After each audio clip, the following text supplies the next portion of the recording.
అయితే ఒకప్పుడు ఎన్టీ రామారావు గారి హయాంలో పార్టీలో డబ్బుకి ప్రాధాన్యత ఇచ్చేవాడు కాదు. తర్వాత చంద్రబాబు గారి హయాంకి వచ్చేటప్పటికి ఎవరికైతే ఆర్థికంగా బలోపేతంగా ఉన్నారో వాళ్ళకే పదవులు ఇస్తున్నారు, మిగతా వాళ్ళకి ఇవ్వటం లేదు. ఒకటి మీరు అన్నారు ఎన్టీఆర్ టైంలో, ఆ టైంలో అది కరెక్ట్.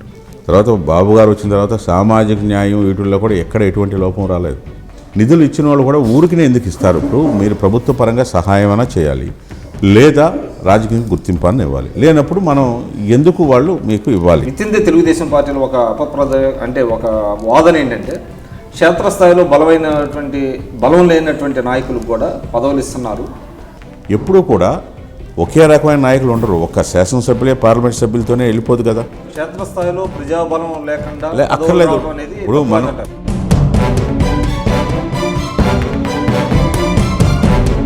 అన్నీ అయిపోయినాక ఫ్యాగ్ ఎండ్లో మరి ఆయన్ని ప్రజలు ఎన్నుకోలేదే, కానీ ప్రధానమంత్రి చేశారు కదా. అదేవిధంగా అబ్దుల్ కలాం ఏ పార్టీ పనిచేయలేదు కదా. నేనేమంటున్నానంటే ఎప్పుడు కూడా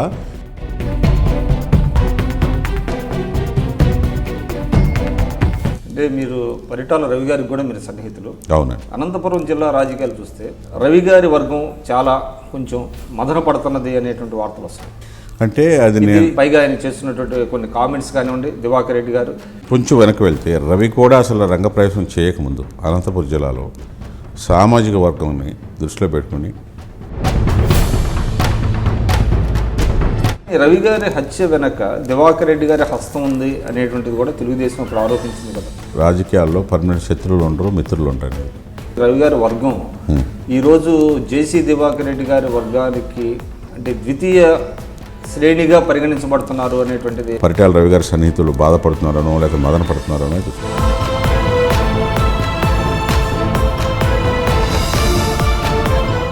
ఎన్టీ రామారావు గారికి బాగా సన్నిహితులు. ఎన్టీ రామారావు గారు కూడా మిమ్మల్ని లైక్ చేశారు. అయితే ఆయన్ని దించేటప్పుడు లక్ష్మీభారతి గారు ఆయన జీవితంలోకి ఎంటర్ అయిన తర్వాత అప్పుడు మీ పాత్ర ఏంటి? సార్ మిమ్మల్ని రాముడుగా కృష్ణుడుగా ప్రజలు కొలుస్తున్నారు, ఆ గౌరవం మనం ఏమైనా కోల్పోతామా లేదా? రాజ్యసభ సభ్యత్వం ఇవ్వాలని ఆయన అనుకుంటే లక్ష్మీభారతి గారు అడ్డుపడ్డారు అనేటువంటిది కూడా ఒకటి ఉన్నది. జరిగింది. అది లక్ష్మీభారతి గారు అడ్డుపడ్డారు. వైస్రాయ్ ఇన్సిడెంట్ చేశారా ఏమంటే వెంటనే ఆ రోజు వైస్రాయ్ హోటల్లో.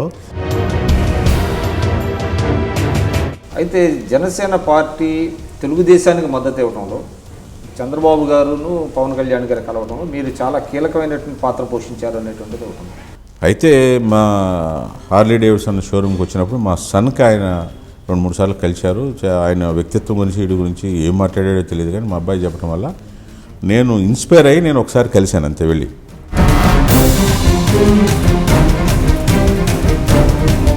చంద్రబాబు గారిని మీరు తీసుకెళ్లారా? పవన్ కళ్యాణ్ గారితో కూడా మనం వెళ్ళి మాట్లాడితే కొంత ఇదిగా ఉంటుందని అప్పుడు చంద్రబాబు నాయుడు గారు.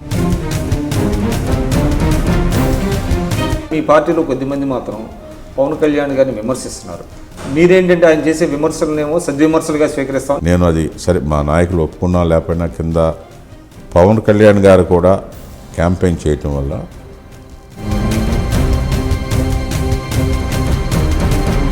ఆయన మనం విమర్శించట్లేదు కదా. అక్కడ ఒక సమస్య ఉంది, ఆ సమస్యని పరిష్కారం చేయండి, మీరు అధికారంలో ఉన్నారు కదా అని అంటున్నాడు. 2019లో మరి ఆయన టీడీపీ బీజేపీతో ఉండే అవకాశం ఉందంటారా? అంటే నేనైతే ఇప్పుడు ఆయన ఏంటి ప్రత్యేక హోదా ఇవ్వలేదు, ఆ రోజు చెప్పారు కదా అంటే కరెక్టే కదా. మనం ఇదే చెప్పిన నాయకులు ఇవాళ ఎందుకు మాట మార్చారనేది ఆయనకు ఆవేదన.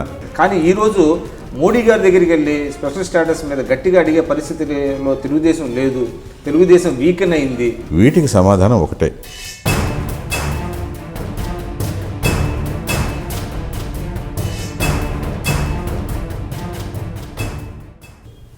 నమస్కారం. ఇటీవల 2-3 రోజులుగా చూస్తున్నాం మనం తెలుగుదేశం పార్టీలో పదవుల రగడ ఎక్కువగా ఉన్నట్టుంది. అంటే సీనియర్లను పక్కన పెట్టి కొంతమంది జూనియర్లకు ఇస్తున్నారు, లేదా పార్టీలో కొత్తగా వచ్చిన వాళ్ళకి ఇస్తున్నారు, లేదా ఒకే జిల్లా నుంచి ఎక్కువ మందికి ఇస్తున్నారు అనేటువంటి ఉంటుంది. అంటే తెలుగుదేశం పార్టీ సీనియర్ నేతగా మీ యొక్క వ్యాఖ్య అంటే ముఖ్యంగా మీరు రగడనే కన్నా కూడా రాజకీయ పార్టీ అన్న తర్వాత ఎప్పుడు కూడా ఈ యాడింగ్స్ ఉంటూ ఉంటాయి. ఎప్పుడు కూడా ఎక్కడైతే లీడర్షిప్ కావాలనుకుంటామో అక్కడ తీసుకోవటం, బలోపేతం చేయటం పార్టీని. అదేవిధంగా ఎప్పటి నుంచో పార్టీలో పనిచేసిన వాళ్ళని కూడా సంతృప్తిపరిచే విధంగా, ఏంటంటే వాళ్ళకే తెలుసు. సో ఆ విధంగా ముందుకు వెళుతూ ఉంటుంది పార్టీ అనేది. సో మీరు సరే ఇప్పుడు ఏంటంటే ఈ మంత్రులు కానీ లేకపోతే క్యాబినెట్ ఎక్స్పాన్షన్ కానీ లేకపోతే వేరే పార్టీస్ తీసుకున్న వాళ్ళు ఉన్నారు కాబట్టి కొంత ఆ విధంగా మీకు అనిపించి ఉండొచ్చు. కానీ బేసిక్గా ఏంటంటే పాత కొత్త కలయికలతో ముఖ్యమంత్రి గారు కూడా స్పష్టంగా చెప్పడం జరిగింది. ఏమని, బలమైన నాయకత్వం మనకు కావాలి, అదేవిధంగా మన వాళ్ళని కూడా వాళ్ళని క్యారీ చేసే విధంగా ఉండాలి, కలిపి ఉండే విధంగా పదవులు కూడా ఇవ్వడం జరుగుతుందని కూడా స్పష్టంగా చెప్పడం జరిగింది. ఆ విధంగా ఉంది కూడా, ఎక్కడ కూడా ఎటువంటి ఇది లేకుండా తీసుకుని ఉండటం జరిగింది. అంటే సీనియర్లు అసంతృప్తి వ్యక్తం చేస్తున్నారు. ఉదాహరణ పుష్పరాజు గారిని రాజీనామా చేయించమని వాళ్ళ అనుచరులు ఒత్తిడి తీసుకొస్తున్నారు. అదేవిధంగా none other than deputy CM తన తమ్ముడికి ప్రభాకర్ గారికి ఎమ్మెల్సీ ఇవ్వలేదు అనేటువంటిది ఆయన కూడా అసంతృప్తి వ్యక్తం చేస్తున్నారు, కృష్ణమూర్తి గారు అనేటువంటిది వస్తుంది. దీన్ని అంటే చాలా లైట్గా తీసేస్తున్నారా లేకపోతే సీరియస్గా తీసుకుంటున్నారు? అంటే ఆయనతోనే నేనే మాట్లాడటం కూడా జరిగింది. నిన్న కలిసే వచ్చాం కేఏ కృష్ణమూర్తి గారు. ఆయన ఏంటంటే క్యాజువల్గా జనరల్గా అనటం జరిగింది. అదేవిధంగా వారు కూడా ఇప్పుడు ఒకే కుటుంబంలో 2-3 పదవులు అనేదాన్ని కూడా ఎక్కడికెక్కడ సముచితమైన స్థానం పార్టీలో ఏ విధంగా పనిచేశారు, సామాజిక వర్గాన్ని దృష్టిలో పెట్టుకొని రాష్ట్రమంతా సమగ్రంగా ఆలోచన చేసిన తర్వాత ముఖ్యమంత్రి గారు నిర్ణయం తీసుకోవడం జరుగుతుంది. ఆ విధంగానే ఉంటాయి. ఎక్కడైనా ఒక్కొక్క జిల్లా ఒకటి ఎక్కువ ఒకటి తక్కువ ఉన్నా కూడా సమతుల్యం పాటించే విధంగా ఉంటుంది. ఆ విధంగా చేస్తారు తప్పకుండా. అంటే ఈవేళ క్షణికంగా నాకు పదవి కావాలని కోరుకోవచ్చు, పదవి రాకపోవచ్చు. ఎప్పుడు మా ముఖ్యమంత్రి గారు చెప్తూ ఉంటారు, పదవి అనేది ఒక టూల్ మాత్రమే. ఎప్పుడూ కూడా అధికారం ఉన్నా లేకపోయినా ప్రజలతో ఉండాలి, ప్రజా సమస్యల మీద స్పందిస్తూ ఉండాలి. అధికారం ఉంటే ఇంకొంచెం త్వరగా ఆ పనులు సాల్వ్ చేయడానికి అవకాశం ఉంటుంది. అధికారం లేదనుకోండి, లేనప్పుడు దాన్ని ప్రభుత్వం దృష్టి తీసుకెళ్లే విధంగా చేయడం జరిగింది ఆ పోస్టులో ఉన్నప్పుడు కూడా. సో ఆ విధంగా ఉంటుందే తప్ప ఎప్పుడు కూడా జనరల్గా క్యాబినెట్ ఎక్స్పాన్షన్ అన్నా లేదా పదవులు ఇస్తున్నారన్నప్పుడు 10 మంది కోరుకోవటం సహజం, తప్పులేదు. అయితే ఎవరికి వాళ్ళు ఏంటంటే మనం కూడా ఆలోచించుకోవాలి. అధ్యక్షుల వరకు ఏంటి 13 జిల్లాలనే సమగ్రంగా ఆలోచిస్తారు. అదేవిధంగా సామాజిక న్యాయం దృష్టిలో పెట్టుకోవాలి, సమర్థత, అనేక అంశాలని పరిగణలో తీసుకుని ఈ యొక్క పంపిణీ జరుగుతుంది. అంటే మీరు పార్టీ వ్యవస్థాపక సభ్యులుగా ఉన్నారు. ఎన్టీ రామారావు గారు 82లో పార్టీ పెట్టినప్పటి నుంచి మీరు ఉన్నారు. ఎన్టీఆర్తో పనిచేశారు, చంద్రబాబు గారితో పనిచేస్తున్నారు. సరే, రేపొద్దున లోకేష్ ఆయనతో కూడా పనిచేస్తారు. అయితే ఒకప్పుడు ఎన్టీ రామారావు గారి హయాంలో ఆయన ఏంటంటే పార్టీలో డబ్బుకి ప్రాధాన్యత ఇచ్చేవాడు కాదు. కేవలం ఏంటంటే ఆయన అభిమానులు కానివ్వండి, లేకపోతే పార్టీకి ఉపయోగపడతారనుకుంటే ఆయన అభిమానులకు కూడా చాలా మంచి పదవులు ఇచ్చినటువంటి సందర్భాలు ఉన్నాయి, పెద్ద పదవులు. తర్వాత చంద్రబాబు గారి హయాంకి వచ్చేటప్పటికి అటు సమర్థత కానివ్వండి, లేకపోతే జిల్లాలో పట్టు కానివ్వండి, దాంతోపాటు కొంత ఆర్థిక పరమైనటువంటి ఎవరైతే స్ట్రాంగ్గా ఉంటారో వాళ్ళకు కూడా పదవులు ఇవ్వటం అనేటువంటిది ఆయన కొంచెం మిక్స్ చేశారు. కానీ ఇటీవల కాలంలో చూస్తే పూర్తిగా ఎవరికైతే ఆర్థికంగా బలోపేతంగా ఉన్నారో వాళ్ళకే పదవులు ఇస్తున్నారు, మిగతా వాళ్ళకి ఇవ్వటం లేదు అనేటువంటిది ఒక విమర్శ వినపడుతుంది. పార్టీలోనే చాలామంది అంటున్నారు. ఇప్పుడు మీరు 3 ఇష్యూస్ని తీసుకున్నారు. ఒకటి ఎన్టీఆర్ తరం నుంచి ఆ రోజు ఉన్న రాజకీయ పరిస్థితి, ఆ రోజు ఉన్న ఈవెన్ మీడియా తీసుకున్నా కూడా మీకు తెలుసు. ఉదాహరణకి ఒక జిల్లాలో ఒక ప్రోగ్రామ్ ఏంటంటే అది ఒక పత్రికలో పబ్లిష్ కావాలో ఫోటోగ్రాఫ్ అంటే ఆ రీల్ తీసుకుని హైదరాబాద్ తీసుకొచ్చి కడిగిచ్చి ఆ ఫోటోలు వేస్తే తప్ప పబ్లిష్ అయ్యాక. కానీ వరల్డ్ ఈజ్ గ్లోబల్ అంటున్నాం ఇవాళ. వితిన్ సెకండ్స్ ప్రజల దగ్గరికి వెళ్ళిపోతుంది సమాచారం, ప్రపంచం అంతా కూడా. కాబట్టి అప్పుడు పరిస్థితులు వేరు, అప్పుడు రాజకీయ పరిస్థితులు వేరు, అప్పుడు ఆర్థిక పరిస్థితులు వేరు, ప్రజా సమస్యలు కూడా అప్పుడు అంటే కొన్ని సమస్యలు అప్పుడు ఉన్నాయి, ఇప్పుడు ఉన్నాయి. సమస్యలు ఎప్పుడు ఒకే రకంగా ఉంటాయని అంటాక వీల్లేదు. కాలానుగుణంగా సమస్యలు కూడా పెరుగుతూ ఉన్నాయి. ఇంకా మరి ప్రభుత్వం ఎంత ఆ సమస్య పరిష్కరించాలనుకున్నా కానీ ఎప్పుడు పెండింగ్ ఉంటాను ఇన్ని గవర్నమెంట్లు మారినప్పటికి కూడా. ఆ రోజు పరిస్థితి ఏంటంటే కాంగ్రెస్ వ్యతిరేకంగా మరి స్వర్గీయ నందమూరి తారక రామారావు గారు పార్టీ పెట్టాలనుకోవటం, పరిస్థితులు కూడా బాగా వచ్చినాయి.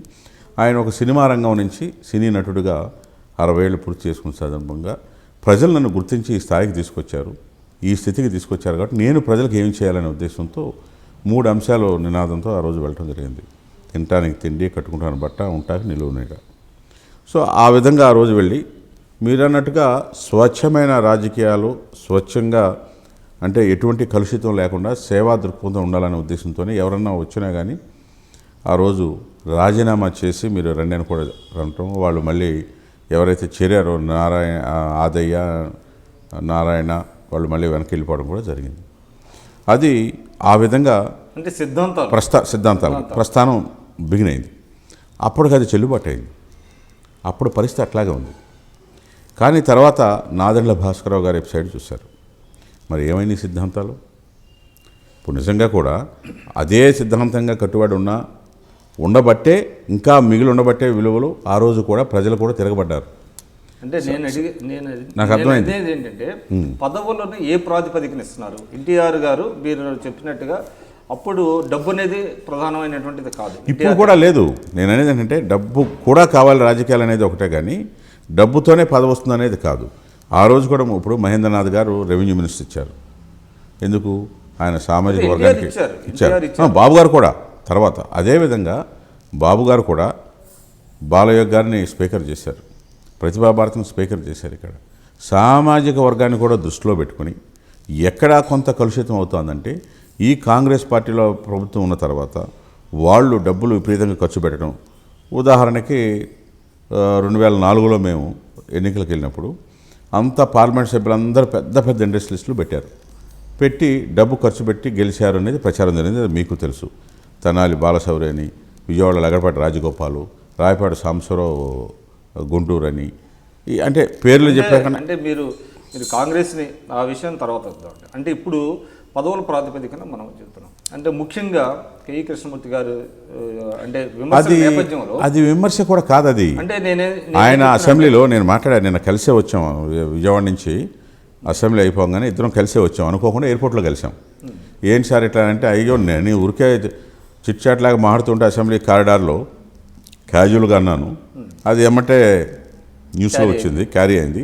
అది తెలిసి ప్రభాకర్ రెడ్డి గారు కూడా ఆయన ఫోన్ చేశాడు, జేసీ దివాకర్ రెడ్డి గారు, మావాడికి ఇస్తాడని నేను కూడా అనుకోలేదు అన్నాడు. అందువల్ల అది కాంట్రవర్సీ కాదు, వేరే ఇష్యూ కూడా కాదు, క్యాజువల్గా మెన్షన్ చేశానని అన్నాడు. అందువల్ల నేననేది ఏంటంటే అక్కడ ఇప్పుడు అది డబ్బుతో కూడా వచ్చింది కాదు. ఆయనకి అంతకుముందు సీట్ ఇస్తే ఓడిపోయి ఉన్నాడు. తర్వాత ఆ సామాజిక వర్గాన్ని అక్కడ పార్టీకి కావాలనుకుంది కాబట్టి ఆయనకి సీట్ ఇవ్వటం జరిగింది.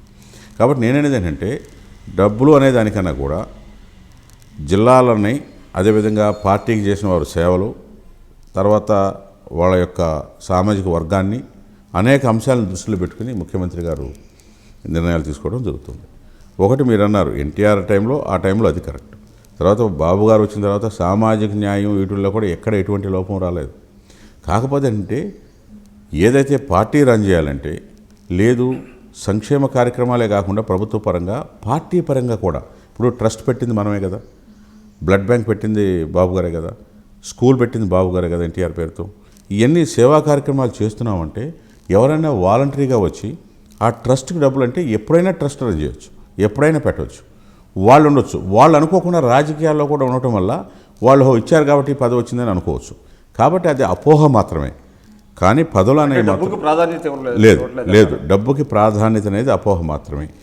కానీ ఇక్కడ చూసేది మెరిట్ అంటే ఇది ప్రజలతో వాళ్ళకున్న సంబంధాలు, లేదా ఆ జిల్లాలో వారికి ఉన్న పలుకుబడి, ఈ రెండూ లేకపోతే పార్టీకి ఏ విధంగా వారు సేవలు చేస్తున్నారు, ఇవి కూడా కాకపోతే ఎస్ మీరు అన్నట్టుగా ఎన్నికల టైంలో కానీ లేకపోతే పార్టీకి ఎక్కడైనా ఆదుకుని ఉన్నట్టయితే అక్కడ వ్యాక్యూమ్ ఉంటే, లీడర్షిప్ కూడా లేకపోతే వాళ్ళకి అవకాశం కల్పించాలనుకున్నప్పుడు, వాళ్ళు కూడా లీడర్లుగా ఎదగాలనుకున్నప్పుడు వాళ్ళకి అవకాశం ఒకటి అరా ఎక్కడైనా వచ్చి ఉండొచ్చు. దానివల్ల అటువంటి అపోహ కూడా ఉండొచ్చు, కానీ అది వాస్తవం అయితే కాదు. అంటే మీరు పరిటాల రవి గారికి కూడా మీరు సన్నిహితులు. అవునండి. అనంతపురం జిల్లా రాజకీయాలు చూస్తే ఒకప్పుడు జేసీ వర్గానికి పరిటాల రవి గారి వర్గానికి అస్సలు పొసిగేది కాదు. వాళ్ళు కాంగ్రెస్లో ఉన్నారు, తెలుగుదేశంలో రవి గారు ఉన్నారు, బద్ధ శత్రువులుగా కూడా వ్యవహరించారు. అయితే రవి గారు తదనంతరం ఇటీవల కాలంలో అంటే జేసీ ప్రభాకర్ రెడ్డి గారిని కానివ్వండి, వారి సోదరుడు దివాకర్ రెడ్డి గారిని కానివ్వండి పిలిచి ఆయన ఎంపీగా చేశారు, ఒక ఆయన ఎమ్మెల్యేగా చేశారు, ఇప్పుడు అల్లుడిని ఎమ్మెల్సీగా చేశారు. సో ఈ పరిణామాల పట్ల అంటే వాళ్ళ వర్గం బలోపేతం అవటం వల్ల రవి గారి వర్గం చాలా కొంచెం మదన పడుతున్నది అనేటువంటి వార్తలు వస్తున్నాయి. అంటే అది దీన్ని ఏ విధంగా అంటే పార్టీ వర్గాలు జీర్ణించుకోలేని పరిస్థితుల్లో ఉన్నాయి. పైగా ఆయన చేస్తున్నటువంటి కొన్ని కామెంట్స్ కానివ్వండి, దివాకర్ రెడ్డి గారు అంటే ప్రభాకర్ చౌదరి గారి మీద కానివ్వండి, మిగతా వాళ్ళ మీద కానివ్వండి, ఇవన్నీ అక్కడ రాజకీయాల్లో, తెలుగుదేశం రాజకీయాల్లో ఒక రకమైనటువంటి మార్పులకి సంకేతంగా అనుకోవచ్చా మనం? మీరు ఒక పార్టీకే వచ్చారు, కొంచెం వెనక్కి వెళ్తే రవి కూడా అసలు రంగప్రవేశం చేయకముందు అనంతపురం జిల్లాలో సామాజిక వర్గంని దృష్టిలో పెట్టుకుని పార్టీ సమతుల్యం పాటించే విధంగా పదవులు ఇవ్వని పార్టీ కూడా బలోపేతం. అసలు మొట్టమొదటి నుంచి కూడా అనంతపురం జిల్లా పార్టీ చాలా బలంగా ఉంది పార్టీ అని. తర్వాత మీరు అన్నట్టు పరిటాల రవి గారు కూడా యాక్టివ్ అయిన తర్వాత పార్టీలో చేరి పార్టీలో యాక్టివ్ అయిన తర్వాత ఒక వర్గంగా ఆయన మొదటి నుంచి కూడా కాంగ్రెస్ వాదే, కాంగ్రెస్లో ఉంటూ వచ్చారు దివాకర్ రెడ్డి గారు. ఆ విధంగా ఒక అభిప్రాయం తీసుకొచ్చారే కానీ కేడర్ వరకు వెళ్ళేటప్పటికి, ఎందుకంటే నేను కూడా తిరిగి ఉన్నా కదా, అనంతపురం జిల్లా వెళ్ళి ఉన్నాను. బిగినింగ్లో ఉంది కానీ తర్వాత క్రమేపా పార్టీ బలోపేతానికి ఎక్కడ బలహీనంగా ఉన్నాం, ఎక్కడ ఏ నాయకుడు వస్తే బలపడుతుంది. ఎందుకంటే ఇప్పుడు నాకు ఆశ ఉంటుంది కానీ నాకు ఆ స్తోమత లేకపోవచ్చు, ఓవరాల్గా కూడా అంత రాకపోవచ్చు. కాబట్టి ఆ ఓవరాల్గా ఉన్న వ్యక్తిని తీసుకొచ్చి నన్ను కూడా ఆయనతో కలిపి పనిచేయమంటం జరుగుతుంటుంది. ఆ విధంగా పార్టీని బలోపేతానికి చేయడానికి తీసుకున్నారే కానీ మీరన్నట్టుగా అనంతపురం జిల్లాలో వర్గాలుగా కానీ లేకపోతే వీళ్ళ సన్నిహితులు పరిటాల రవి గారి సన్నిహితులు బాధపడుతున్నారనో లేకపోతే మదన పడుతున్నారనో, అయితే సునీత గారే స్వయాన దివాకర్ రెడ్డి గారు వస్తే బాగుంటుందన్న, మనకి ఆ జిల్లాలో పార్టీ బలపడుతుంది కదా అని కూడా. ఎందుకంటే నేను అదే చెప్పింది, అన్ని కులాలని సునీత గారు చెప్పారా బిగిన్ చెప్పబట్టే కదా ఆయన కూడా వచ్చింది. కన్విన్స్ చేశారని వినపడి లేదు లేదు లేదు లేదు ఆవిడ కూడా ఇప్పుడు జనరల్గా ఒక రాజకీయంగా జిల్లాను మొత్తం పార్టీ పటిష్టపడాలి అంటే ఎక్కడ బలోపేతం ఎవరైతే వస్తారు, ఇప్పుడు ఏదో ఒక వ్యక్తిని పెట్టేసి మన ఇది అనుకుంటే బలపడుతుంది అనుకునేది ఆవిడకి అవగాహన. కానీ రవి గారి హత్య వెనక దివాకర్ రెడ్డి గారి హస్తం ఉంది అనేటువంటిది కూడా తెలుగుదేశం ఇప్పుడు ఆరోపించింది కదా. అంటే పర్సెప్షన్ మీద అనుకోవటం వేరు. ఇప్పుడు మీ ఇంతకుముందు చెప్పేవాళ్ళు రాజకీయాల్లో పర్మనెంట్ శత్రువులు ఉండరు, మిత్రులు ఉండరు అనేది. ఇప్పుడు ఆ భాగం ఇక అది అయిపోయింది, జరగకూడదు జరిగిపోయింది. అది అయిపోయిన తర్వాత సరైన గుర్తింపు పార్టీ కూడా సునీత గారికి ఇచ్చి అదేవిధంగా వాళ్ళని కూడా కాపాడుకుంటూ మళ్ళీ ఇంకెటువంటి ఇన్సిడెంట్ జరగకుండా పార్టీ ముందుకు వెళుతూ ఉంది. అదేవిధంగా జిల్లా మొత్తం ఇప్పుడు ఇవాళ మంత్రి పదవి ఇచ్చారు. అట్లా ఉంటే చాలామంది ఉన్నారు అక్కడ ఆశించేవాళ్ళు. అయినా సునీత గారికి ఎందుకు ఇచ్చారు?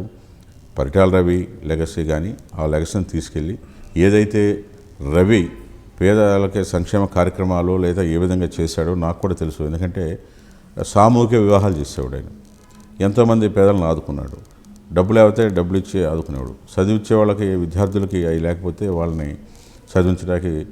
కానీ అటువంటి రవి గారు వర్గం ఈరోజు జేసీ దివాకర్ రెడ్డి గారి వర్గానికి అంటే ద్వితీయ శ్రేణిగా పరిగణించబడుతున్నారు అనేటువంటిది అంటే ఆ రోజులు పోయినాయి అసలు. విక్రమ్ గారు, నా దృష్టిలో నేనేమంటున్నానంటే అసలు ఈ వర్గాలు లేకపోతే ఇదిగో వీళ్ళ ఇది ప్రాతినిధ్యం వహిస్తున్నారు లేకపోతే వాళ్ళకి ఇన్ఫ్లుయెన్స్ ఉంది అనేది అసలు ఆ రోజులు పోయినాయి. ఇప్పుడు యంగర్ జనరేషన్ అంతా కూడా ఓటర్స్ కానీ లేకపోతే ఇది కానీ ఎవరైతే ఇప్పుడు కాదు, ఎవరైతే ప్రజలతో మమేకమై ఉంటారో, ఎవరైతే సర్వీస్ దిశగా వెళ్తున్నారో ప్రజలు వాళ్ళ వెంక చూస్తూ ఉంటారు. ఇప్పుడు ఉదాహరణకి ఇప్పుడు అంత పాపులర్ అయిన మా స్వర్గీయ నందమూరి తారక రామారావు గారి పార్టీ వ్యవస్థాపకుడు, మరి ఇంతమందిని గెలిపించారు, 220 సీట్లు కూడా వచ్చింది, ఇంతమంది మంత్రులు ఉన్నారు, కేంద్రంలోనే ప్రధాన ప్రతిపక్షం ఒక తెలుగుదేశం ప్రాంతీయ పార్టీ అయినా జాతీయ భావాల్లాగా ప్రధాన ప్రతిపక్షంగా ఉంది. సి మాధవరెడ్డి గారు ప్రతిపక్ష నాయకుడు, అది మీకు తెలుసు.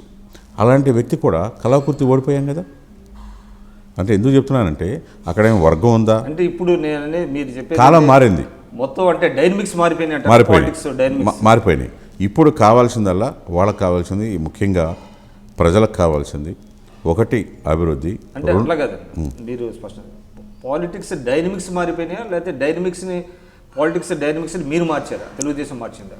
అంటే కొంత ఇప్పుడు మనం మార్చలేము, మనం ఎప్పుడు కూడా వాళ్ళ కాలానుగుణంగా మనం వెళ్ళాల్సిందే తప్ప మనం మార్చగలిగేదే ఉంటుంది. ఇప్పుడు మనం చెప్తాం, మన సిద్ధాంతాలు మనం చెప్తాం, నమ్మిన వాళ్ళకి మనకి ప్రజలు ఇప్పుడు ఎప్పుడు కూడా ఎన్నికలప్పుడు ఏంటి గెలుపు ఓటమి అనేది సహజమని ఎప్పుడు చెప్తుంటారు చంద్రబాబు నాయుడు గారు. ఏమని గెలుపు ఓటమి అనేది ఎప్పుడు కూడా రాజకీయాల్లో. అంటే నేను అనేది ఏంటంటే ప్రజల్లో తెలుగుదేశం సిద్ధాంతాలు పలచబడుతున్నాయి.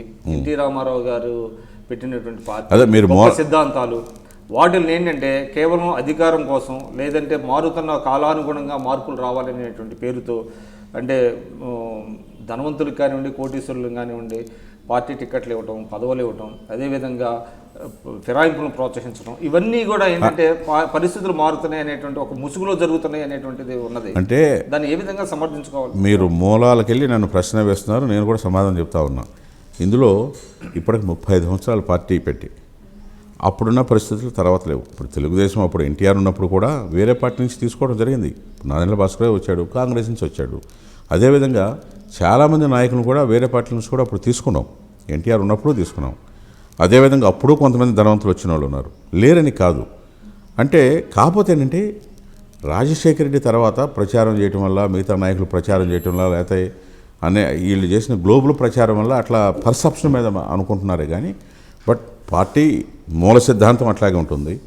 తర్వాత కాలానుగుణంగా కూడా మనం కూడా మారి ప్రజలకి వాళ్ళ అవసరాలు కూడా మారుతున్నాయి కాబట్టి మన సిద్ధాంతాలు కూడా ఇప్పుడు కమ్యూనిస్టులు ఉన్నారు.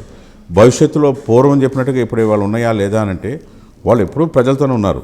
మాకు అధికారం కాదు, మేము సమస్యల మీద పోరాడతామని చెప్తుంటారు. సో మనం ఏం చెబుతాం, మనం అధికారం ఉంటే సేవ చేయడానికి ఇంకా ఎక్కువ దగ్గరికి వెళ్తాం కాబట్టి మనకి వాళ్ళ సమస్యలను అడ్రస్ చేసే విధంగా మనం ఉండాలని మనం చెబుతుంటాం. ఇప్పుడు మేనిఫెస్టో ఉంది, మేనిఫెస్టో మనం ఎందుకు చెప్తాం, ఇదిగో మనం అధికారంలోకి వస్తే ఇవి చేస్తామని చెబుతాం. ఆ విధంగా మీరు అనేది ఏంటంటే డైనమిక్స్ ప్రజలకు అనుగుణంగా సిద్ధాంతాలు మార్చుకుని మీరు అటు వెళ్తున్నారా, లేదా వాళ్ళని మీరు మరల్చుకుంటున్నారా మీకు అనుగుణంగా అనేది రెండూ ఉన్నాయి, మిళితమైన ఉంది. అది జరుగుతుంది, ఇది జరుగుతుంది. పైగా అన్ని కాన్స్టిట్యున్సీల్లో లేదా అన్ని పార్లమెంట్ సెగ్మెంట్లో అన్ని జిల్లాల్లో ఒకటే ఫార్ములా కూడా కాదు. ఎక్కడికక్కడికి ఒక కాన్స్టిట్యున్సీని యూనిట్గా తీసుకుంటే సమస్యలు ఒక రకంగా ఉండొచ్చు, రాజకీయ పరిణామాలు ఒక రకంగా ఉండొచ్చు. ఆ విధంగా తీసుకుని కొలమానంగా తీసుకుని ముందుకు వెళ్తాం జరుగుతాం. ఇది పార్టీలో ఎటువంటి అసంతృప్తులకి దారి తీయటం లేదంటారా? అంటే అసంతృప్తులు లేకపోతే పదవుల కోసం కోరుకోవడం ఇట్స్ ఏ కంటిన్యూస్ ప్రాసెస్. అసలు ఇప్పుడు ఒక పదవి ఆశించి ఒక 4 రోజులు బాధ ఉంటుంది, మళ్ళీ సర్దుకుంటారు. మూల సిద్ధాంతాల నుంచి ఇప్పుడు మీరు నన్నే అడిగారు, నేను వ్యవస్థాపక రోజు నుంచి నేనున్నా, మరి అప్పటి నుంచి ఇప్పటిదాకా పదవులు ఆశించి ఉండొచ్చు. నన్ను పార్టీ గుర్తించింది, నన్ను పార్లమెంట్ సభ్యుని చేశారు, అదేవిధంగా అనేక పదవులు ఇచ్చారు. ఎక్కడన్నా నాకు పదవి రాకపోయినా కొద్దిగా బాధ కలిగి ఉండొచ్చు, అంత మాత్రం పార్టీ వీడలేదు కదా. సో మూల సిద్ధాంతాలు పార్టీని నమ్ముకుని ఇప్పటికైనా పార్టీ తల్లి లాంటి దానికి వెళ్ళే వాళ్ళకి ఆ గుర్తింపు ఎప్పుడు పదవి ఉన్నా లేకపోయినా ప్రజల గుర్తింపు ఉంటుంది. మీరు చెప్తున్నారు అంటే మీరు పార్లమెంట్ సభ్యులుగా నాకు తెలిసి 99లో అనుకుంటా 2000లో మీరు రాజ్యసభ మెంబర్ అయ్యారు. అంటే కేవలం మీరు డబ్బులేం పెట్టినట్లేరు, లేదు, కేవలం మీరు పార్టీకి అందించినటువంటి సేవల వల్ల మీరు రాజ్యసభ సభ్యులయ్యారు. కానీ ఇటీవల కాలంలో రాజ్యసభ సభ్యులను చూస్తుంటే అందరూ కోటీశ్వరులనే తీసుకుంటున్నారు, ఎందుకంటే ఆర్థిక వనరులు కూడా కావాలి పార్టీకి అనేటువంటిది కూడా వినపడుతుంది కదా. అంటే నేను అదే చెప్తున్నాను, ఎందుకంటే మళ్ళీ మీరు తిరిగి మీకు రెండోసారి రాజ్యసభ కూడా ఇవ్వాలి. ఇప్పుడు సర్వీసుని అందుకే రెండు కలదు. ఎప్పుడు కూడా పార్టీకి సర్వీస్ చేసేవాళ్ళు కావాలి, పార్టీని ఆదుకునేవాళ్ళు కావాలి, ఆర్థిక పరిస్థితి కూడా. అదేవిధంగా ట్రస్ట్ రన్ చేస్తూ ఉన్నాం, ఆ ట్రస్ట్ ద్వారా పేద విద్యార్థులను చదివిస్తున్నాం. అదేవిధంగా బ్లడ్ బ్యాంక్ రన్ చేస్తున్నాం, దానికి కొంత ఆర్థిక సహాయం కావాలి. వాళ్ళు ఊరికి ఇప్పుడు ఎవరో కూడా ఏదో గుర్తింపు కావాలనే చేస్తారు కదా. మనం ఏమి ప్రభుత్వంలో లేము, ప్రభుత్వం లేనప్పుడు ప్రభుత్వ పరంగా ఏదైనా సహాయపడ్డామంటే అనుకోవచ్చు, అది కాదు. లేనప్పుడు కూడా సహాయపడ్డ వాళ్ళు ఉంటారు కదా, వాళ్ళకు కూడా రాజకీయంగా రావాలని కోరుకోవచ్చు. సో కాబట్టి ఆ విధంగా అట్లా అవకాశం కల్పించినంత మాత్రాన పార్టీ మాత్రం అట్లాగే వెళ్తుంది లేదా వాళ్ళకి గుర్తింపు వస్తుంది అనేది అది కరెక్ట్ కాదనేది నా భావన. ఎందుకంటే ఎప్పటికైనా సరే పార్టీ మూల సిద్ధాంతాలని ప్రజలకు అనుగుణంగా అంటే ఎక్కడ డైల్యూట్ కాకుండా ఏది కావాలో అది తీసుకుని ముందుకు వెళుతూ, ఇప్పుడు ముఖ్యమంత్రి గారు ఉన్నారు 10 సంవత్సరాలు, ఆ రోజు మరి పార్టీ అధికారం లేకపోయినా పార్టీ రన్ చేయటం అంటే సామాన్యమైన విషయం కాదు కదా. ఇప్పుడంటే స్టేట్ సపరేట్ అయింది, 23 జిల్లాలనే మరి పార్టీ రన్ చేయాలి కదా. క్యాడరు ఫండ్స్ అంటారు, తప్పకుండా పార్టీ రన్ చేయడానికి కొంత నిధులు కావాల్సిన అవసరం ఉంది. తప్పకుండా నిధులు ఇచ్చిన వాళ్ళు కూడా ఊరికినే ఎందుకు ఇస్తారు? ఇప్పుడు మీరు ప్రభుత్వ పరంగా సహాయమైనా చేయాలి, లేదా రాజకీయ గుర్తింపు అని ఇవ్వాలి. లేనప్పుడు మనం ఎందుకు వాళ్ళు మీకు ఇవ్వాలి? బేసిక్గా నాకు చెప్పండి. అభిమానం ఉంటే ఓటేస్తారు, లేదు మీటింగ్ పెడితే మీటింగ్కి వస్తారు, లేదా ఆ రోజు జెండా ఇవ్వమంటే జెండా ఇవ్వచ్చు, అంతేగాని బియాండ్ దట్ ఎందుకు చేస్తారు? కాబట్టి దాన్ని కూడా మనం దృష్టిలో పెట్టుకోవాలి. రెండోది, ప్రభుత్వ పరంగా కూడా వాళ్ళకు కావాల్సిన సహాయం అంటే ప్రజలకు ఇబ్బంది పడకుండా వాళ్ళకి నష్టం వస్తుంటే వాళ్ళని ఆదుకుంటే అదేమన్నా కొంతమంది చేసి ఉండొచ్చు. ఇప్పుడు గత ప్రభుత్వం చేసిన తప్పిదాలు అదే కదా. రామ్మోహన్ రావు గారు ఒకటి చెప్పండి, మీరు రాజ్యసభ సభ్యులయ్యారు అంటే మీరు కృష్ణా జిల్లా చెందినవారైనప్పటికీ క్షేత్రస్థాయిలో మీకు పెద్ద బలమేమీ లేదు, మీకు నియోజకవర్గం అంటే కంటెస్ట్ చేయలేదు ఎప్పుడు. అయినప్పటికీ మీరు అత్యున్నతమైనటువంటి రాజ్యసభ సభ్యులుగా ఎన్నికయ్యారు. అంటే విత్ ఇన్ ది తెలుగుదేశం పార్టీలో ఒక ఒక వాదన ఏంటంటే క్షేత్రస్థాయిలో బలం లేనటువంటి నాయకులకు కూడా పదవులు ఇస్తున్నారు అనేటువంటిది చాలామంది మాట్లాడుతుంటారు. ఇది మీకు ఎలా సాధ్యమైంది? రాజ్యసభ సభ్యులు కాగలిగారు మీరు, అంటే మీ కాంట్రిబ్యూషన్ ఏంటి పార్టీకి? సహజం అది, ఎందుకంటే వాళ్ళకి అవగాహన అంత మట్టుకు ఉండటం వల్ల అనుకుంటారు. ఎప్పుడు కూడా పార్టీ ఆఫీస్ అనేది కూడా చాలా కీలకమైనది. ఇవాళ అధికారంలోకి వచ్చినా లేకపోతే పార్టీ బలోపేతం చేసినా నర్వ్ సెంటర్ లాంటిది పార్టీ ఆఫీస్ అనేది. ఎన్టీఆర్ భవన్ పార్టీ ఆఫీస్ కేంద్ర కార్యాలయం. అదేవిధంగా మన కాడికి వచ్చేటప్పుడు బేసిక్గా ఏంటంటే 82లో ఆ రోజు ఎన్టీ రామారావు కంటెస్ట్ చేయమన్నప్పుడు నాకు 25 సంవత్సరాలు లేనప్పుడు ఆయన ఏమన్నారంటే, నాలాంటి ముఖ్యమైన వాళ్ళు నాకు ఇక్కడ చాకులాగా పనిచేసే కుర్రోళ్ళు కావాలి కాబట్టి మీరు జిల్లాలకి వెళ్ళటానికి వీల్లేదు అని అన్నారు. వయసు సరిపోలేదు, రెండవది ఆ విధంగా అవకాశం రాలా. సో ఇక్కడ హెడ్ క్వార్టర్లో ఉండటం వల్ల అప్పుడు ఏం చేశారంటే, నువ్వు ఇక్కడ ఉండి నా ప్రోగ్రామ్ ఎక్కడెక్కడికి వెళ్ళాలి, ఏంటి ఎన్నికల క్యాంపెయిన్ ఏ విధంగా చేయాలి, చైతన్య రథం ప్రోగ్రామ్ ఏమని ఆ విధంగా హెడ్ క్వార్టర్కి పరిమితం అయ్యాం. తర్వాత ఎన్నోసార్లు ఎన్నికలు వచ్చినాయి. భాస్కరరావు క్రైసిస్లో ఏ విధంగా పనిచేసాము. అదేవిధంగా ప్రతిసారి ఎన్నికలు వచ్చినా కానీ కంటెస్ట్ చేద్దాం అనుకుంటే నువ్వు అక్కడికి వెళ్ళటానికి వీల్లేదు, ఇక్కడే ఉండి పార్టీకి పనిచేయాలి అన్నారు. అన్ని జిల్లాలు తిరిగాం ఆయనతో పాటు, అన్ని జిల్లాల పార్టీ కార్యక్రమాల్లో పాల్గొన్నాం, పార్టీని బలోపేతం కృషి చేసాం. ఎప్పుడు కూడా కృషి అనేది జనంలో ఉండి కంటెస్ట్ చేసే నాయకులే కాదు కదా, ఈ పార్టీకి అనేక రకాలుగా పనిచేసే వాళ్ళు ఉంటారు. పార్టీని బలోపేతం చేయడానికి కృషి చేస్తున్నాం. హెడ్ క్వార్టర్లో ఉండి కూడా గైడ్ చేయడానికి, అదేవిధంగా మిగతా పార్టీలో ఏం జరుగుతుంది, దేశంలో ఏం జరుగుతుందో కనుక్కుని ఎప్పటికప్పుడు పార్టీ ప్రోగ్రాంలు చేయటం వల్ల చేసి, అదేవిధంగా ఏ విధంగా పార్టీని ముందుకు తీసుకువెళ్ళాలి దానికి దోహదపడ్డాం. అదేవిధంగా మీడియా కోఆర్డినేషన్ అప్పట్లో ఇప్పుడు ఎంత ఇది లేదు. సో అనేక రకాలుగా పార్టీకి దోహదపడ్డాం కాబట్టి ఆ విధంగా పార్టీ గుర్తించి మనకి అక్కడ ఇవ్వటం జరిగింది. ఇటు సడన్గా ఆ పార్టీలోంచి వచ్చి ఇటు తీసుకెళ్ళి ఇవ్వలేదు, లేదా డబ్బులు ఇస్తే పదవి ఇవ్వాల. పార్టీకి పనిచేసాం కాబట్టి ఎప్పుడూ కూడా ఒకే రకమైన నాయకులు ఉండరు. ఒక్క శాసనసభ్యులే పార్లమెంట్ సభ్యులతోనే వెళ్ళిపోదు కదా. పార్టీ అన్న తర్వాత అనేక రకమైన పదవులు ఉంటాయి, అనేక రకంగా పార్టీకి పనిచేయాల్సిన అవసరం ఉంటుంది. సో వాళ్ళకి సహకరించాలి. సో ఆ విధంగా చేస్తేనే పార్టీ ముందుకు వెళ్తుంది. క్షేత్రస్థాయిలో ప్రజాబలం లేకుండా అక్కర్లేదు. ఇప్పుడు మన్మోహన్ సింగ్ గారు ఉన్నాడు, ఆ పార్టీకి కూడా పనిచేయాల, కాంగ్రెస్ పార్టీ కూడా మెంబర్ కూడా కాదు. ఆయన ఒక అకాడమిషన్కి వచ్చాడు, తర్వాత ఎకనమిస్ట్ అయ్యాడు, ఎకనమిస్ట్ అయిన తర్వాత అనేక పదవులు చేశాడు, ఆర్బీఐ గవర్నర్ చేశాడు. అన్నీ అయిపోయినాక ఫ్యాగన్లో మరి ఆయన్ని ప్రజలు ఎన్నుకోలేదే, కానీ ప్రధానమంత్రి చేశారు కదా. అదేవిధంగా అబ్దుల్ కలాం ఏ పార్టీకి పనిచేయలేదు కదా. నేనేమంటున్నానంటే ఎప్పుడూ కూడా అక్కడ క్షేత్రస్థాయిలో పనిచేసిన వాళ్ళతోనే రాష్ట్రమైనా దేశమైనా రన్ అవుతుందని అనుకుంటే అది భ్రమ మాత్రమే అవుతుంది. వాళ్ళు కావాలి, వీళ్ళు కావాలి. ఇప్పుడు కూడా ఎన్టీఆర్ ప్రపంచంలో వచ్చిన వాళ్ళే కదా అందరూ కూడా. వాళ్ళు వచ్చినా కూడా పార్టీ యొక్క ఊపుతో వచ్చిన వాళ్ళే. సో అందువల్ల ఎంత పెద్ద నాయకులైనా సరే, సీనియర్ నాయకులైనా అటువంటి విమర్శ మీరు వినే ఉంటారు కదా. తప్పకుండా అయినా ఉంటుంది, సహజం. ఇప్పుడు ఆశించే వాళ్ళు ఉంటారు. ఇందాక మీరు అన్నారే పదవులని, ఓకే ఆయనకి ఏముందని ఇచ్చారని అనిపిస్తారు. వాళ్ళ అవగాహన లేకపోతే ఒక ఆలోచన ద్వారా అంత మటుకే పరిమితం అవుతుంది. కానీ నాయకుడు అనేవాడు, ముఖ్యమంత్రి గారు లేదా పార్టీ అధ్యక్షులు బ్రాడ్గా ఆలోచిస్తారు. ఎవరి సర్వీసెస్ ఎక్కడ అవసరం. ఇప్పుడు ఉదాహరణకి నేషనల్ ఫ్రంట్ మీటింగ్ అప్పుడు మేము విజయవాడలో కాన్క్లేవ్ మీటింగ్ పెట్టినప్పుడు జాతీయ నాయకులందరినీ తీసుకొచ్చారు. ఈ ఎమ్మెల్యేలు తీసుకురాలేరు, లేకపోతే ఆ ఎంపీలు కూడా అందరితో పరిచయం లేవు, మనం తీసుకురాగలిగాం, సక్సెస్. అంటే బ్రాడ్గా పార్టీ బేస్ పెంచడానికి, నాయకుడి ఇమేజ్ పెరగటానికి, ప్రాంతీయ పార్టీ అయినా జాతీయ భావాలు ఉన్నాయని దేశానికి చెప్పడానికి దోహదపడింది. కాబట్టి ఆ విధంగా గుర్తింపు వస్తుంది. ఎవరైనా ఏ విధంగా అయినా సరే, నేను అదే మీకు ఇందా చెప్పా, గుర్తింపు అనేది పదవితో వచ్చేది తక్కువ. మన నడవడికను బట్టి, మన ప్రవర్తన బట్టి, మనం చేసే పనిని బట్టి దానికి కూడా ఎక్కువ గుర్తింపు ఉంటుందని నేనైతే నమ్ముతున్నాను. ఇప్పుడు నేనేంటి పార్టీనే నమ్ముకున్నా. ఎస్, మీరు అన్నట్టుగా పార్టీతోనే నా జీవితం బిగిన్ అయింది. పార్టీ పెట్టకముందు కూడా మాతో చర్చించాడు ఆయన, ఎట్లా పెడితే బాగుంటుందని కూడా ఆలోచన చేశారు. ఆ రోజు నుంచి కూడా ఉన్నాం.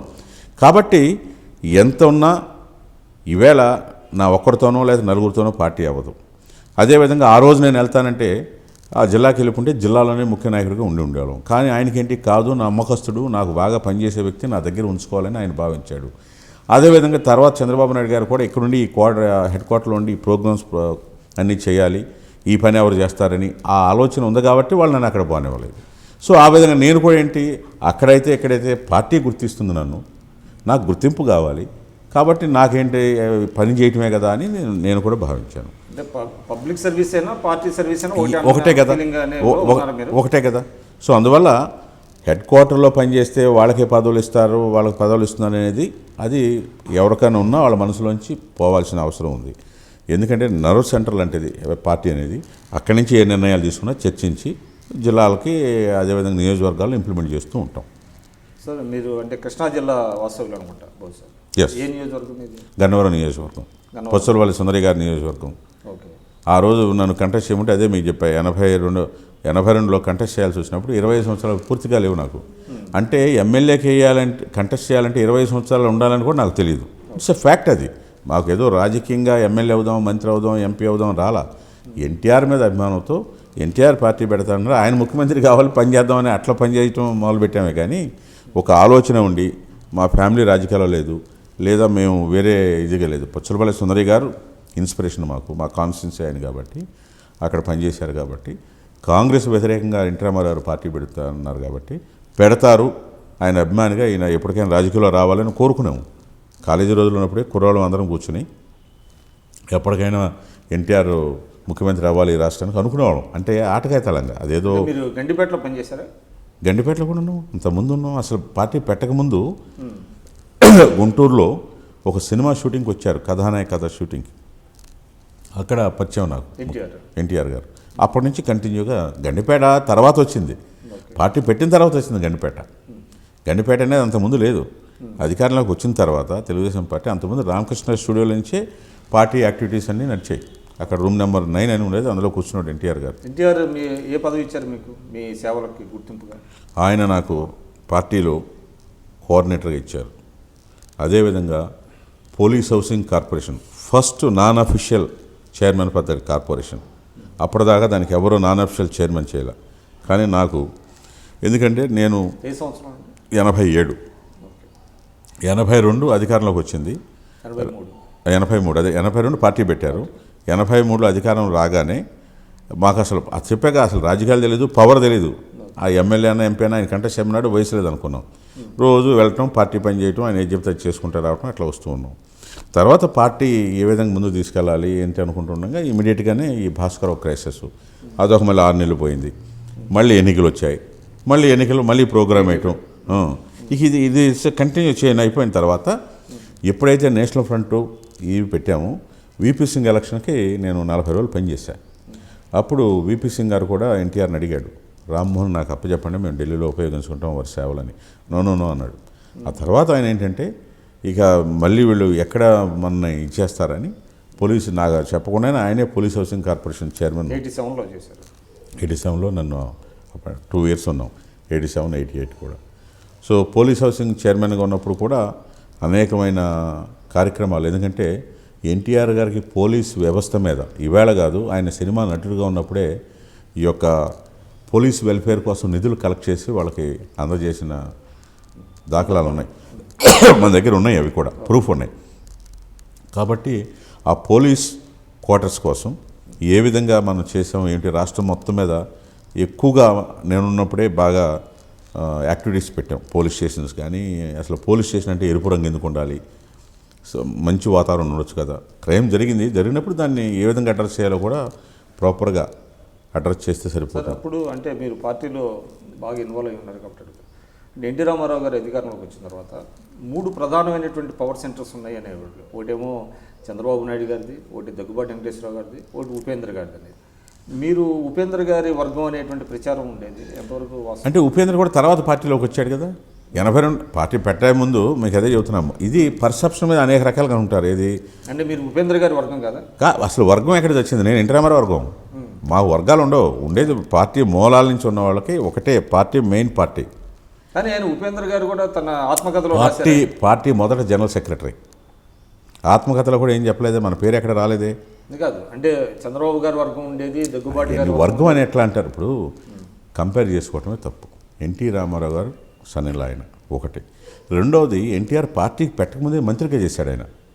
ఇవాళ చంద్రబాబు నాయుడు గారి క్యాపబిలిటీ కానీ రాజకీయ ప్రస్తావన ఉపేంద్ర గారితో సన్నిహితులుగా లేరా? అదే మీకు చెప్పబోతున్నా, చాలా రాంగ్ కాన్సెప్ట్లో ఉన్నారు. పార్టీ పెట్టిన తర్వాత ఉపేంద్ర ఫస్ట్ హిమాయత్ గారు కంటెస్ట్ చేశారు, ఓడిపోయారు తెలుసు కదా.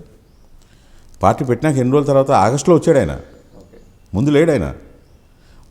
పెడితే ఎట్లా ఉంటుంది బ్రదర్ అని మా అందరితో డిస్కస్ చేసి ఎన్టీ రామారావు పార్టీ పెట్టాడు. పెట్టినప్పుడు లేడు కదా. అంటే మీరు వ్యవస్థాపక సభ్యులుగా ఉన్నారు, ఆయన మధ్య లేటర్ ఆగస్టులో వచ్చారు, అదే చెప్పబోతున్నారు. ఇప్పుడు ఇదే మార్చి 29 పెడదాము అని డిసైడ్ చేసుకున్నారు, రైట్. మేలో అనౌన్స్ చేశాడు. ఎన్టీ రామారావు. ఈయన ఆగస్టులో వచ్చాడు. ఆగస్టులో ఒకసారి వచ్చి చూసి వెళ్ళి మళ్ళీ తర్వాత సెప్టెంబర్లో వచ్చాడు.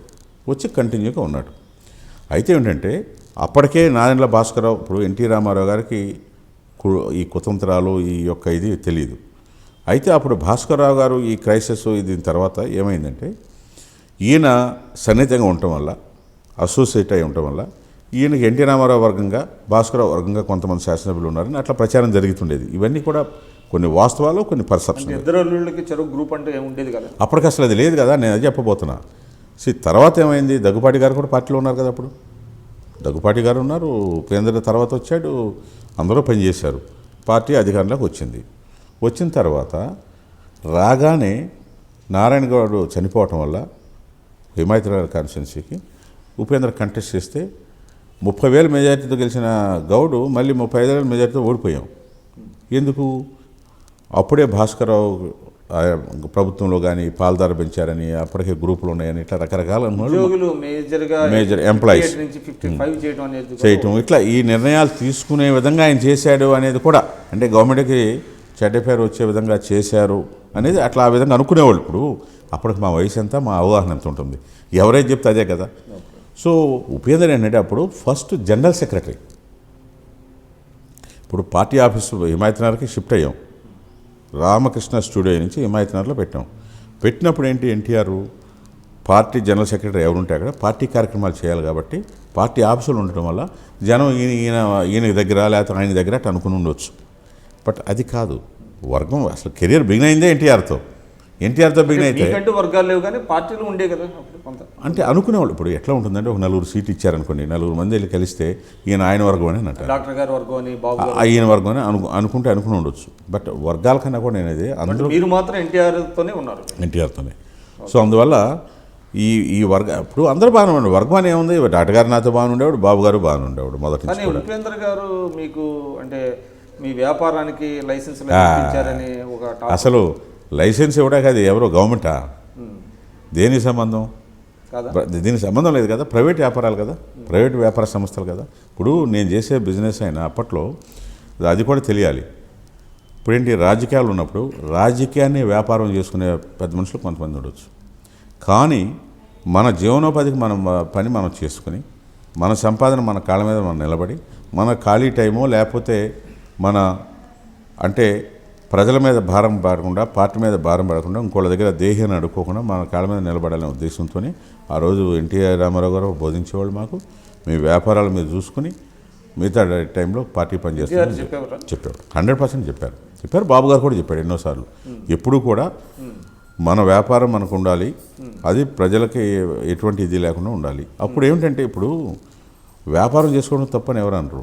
మీకున్న పోస్ట్ను పదవిని అడుపెట్టుకుని చేసుకుంటే తప్పు, లేదా ఇప్పుడు దుర్వినియోగం చేస్తే తప్పు అవుతుంది, అంతే తప్ప అంతే కదా. అసలు కేంద్ర రాష్ట్ర ప్రభుత్వాలకు సంబంధం లేదు.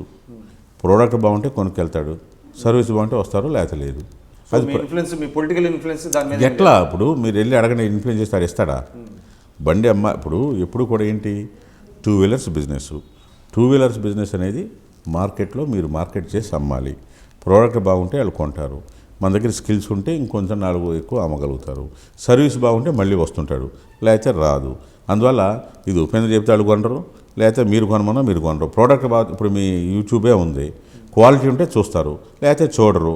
ఎవరో ప్రైమ్ మినిస్టర్ చెప్పాడు కాబట్టో, లేకపోతే ఇంకొక గవర్నర్ గారు చెప్పారు కాబట్టి చూడమని. Your business is nothing to do with politics. No way, అసలు దానికి దీనికి సంబంధమే లేదు. సో ఎందుకంటే ఎక్కడ నా ఏం కాంట్రాక్ట్స్ కాదు, లేదా హోటల్ లైసెన్సో లేకపోతే ఏదో తీసుకుని చేసే కాదు, ప్యూర్లీ ప్రైవేట్. డిబేట్ అయ్యారా వేరే వ్యాపారాల్లో కూడా మీరు? లేదు, ఏమి లేదు, వీటిలోనే కదా మొత్తం ఆటో ఇండస్ట్రీలోనూ. అది కూడా ప్యూర్లీ గవర్నమెంట్కి సంబంధించింది కాదు.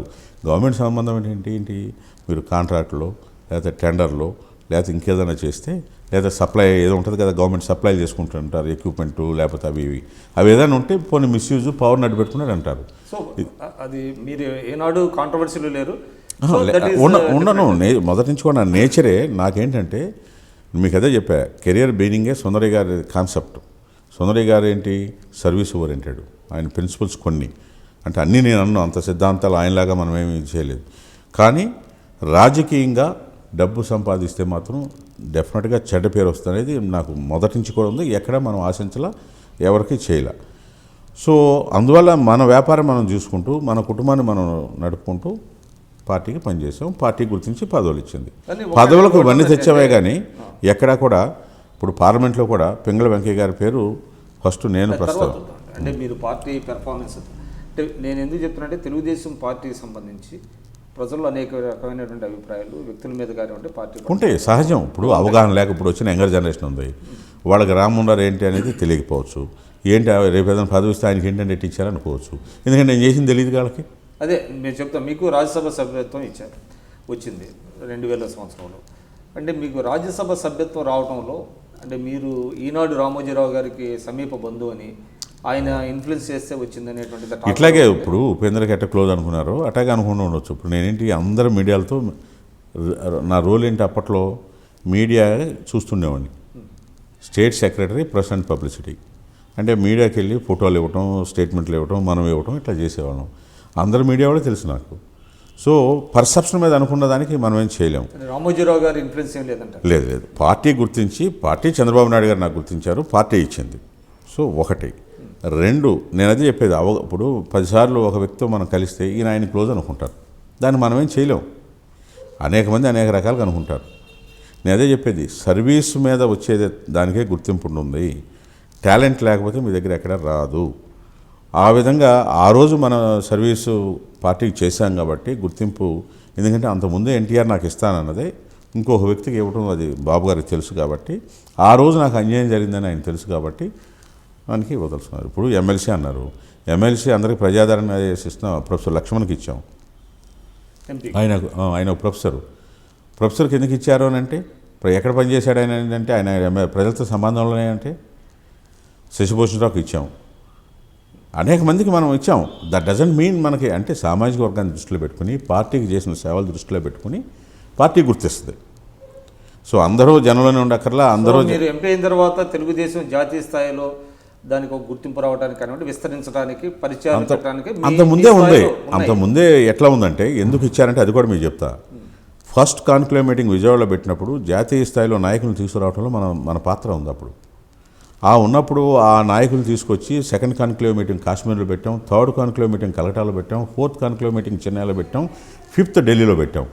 అదే నేను చెప్పబోతున్నానండి రామ్మోహన్ రావు గారు, మీరు అంటే చాలామంది లీడర్లకి మీరు సన్నిహితులు. ఇప్పుడు మమతా బెనర్జీ గారు కానివ్వండి, అధికారం ఉన్నటువంటి తమిళనాడు కానివ్వండి, అస్సాంలో.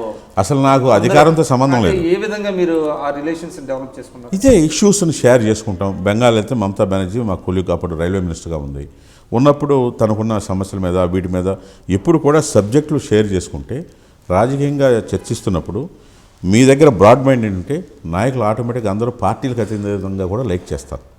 మనకెప్పుడు ఇదిగో అధికారం ఉంది కాబట్టానో, లేకపోతే పలానా నాయకుడు తెలిసానో, లేకపోతే ఈ నాయకుడు తెలిసానో మనం ఊరికే వాళ్ళ వెళ్ళ తీసుకెళ్ళో, లేకపోతే ఆ పనులు ఈ పనులు పైరవీలు చేసో, లేకపోతే ఇంకో పని చేస్తే. మీరు అంటే తెలుగుదేశం జాతీయ స్థాయిలో ఎప్పుడు ఒక నాన్ కాంగ్రెస్ వేదిక తీసుకెళ్ళి ఎస్ బిగినింగ్ అదే చెప్పా.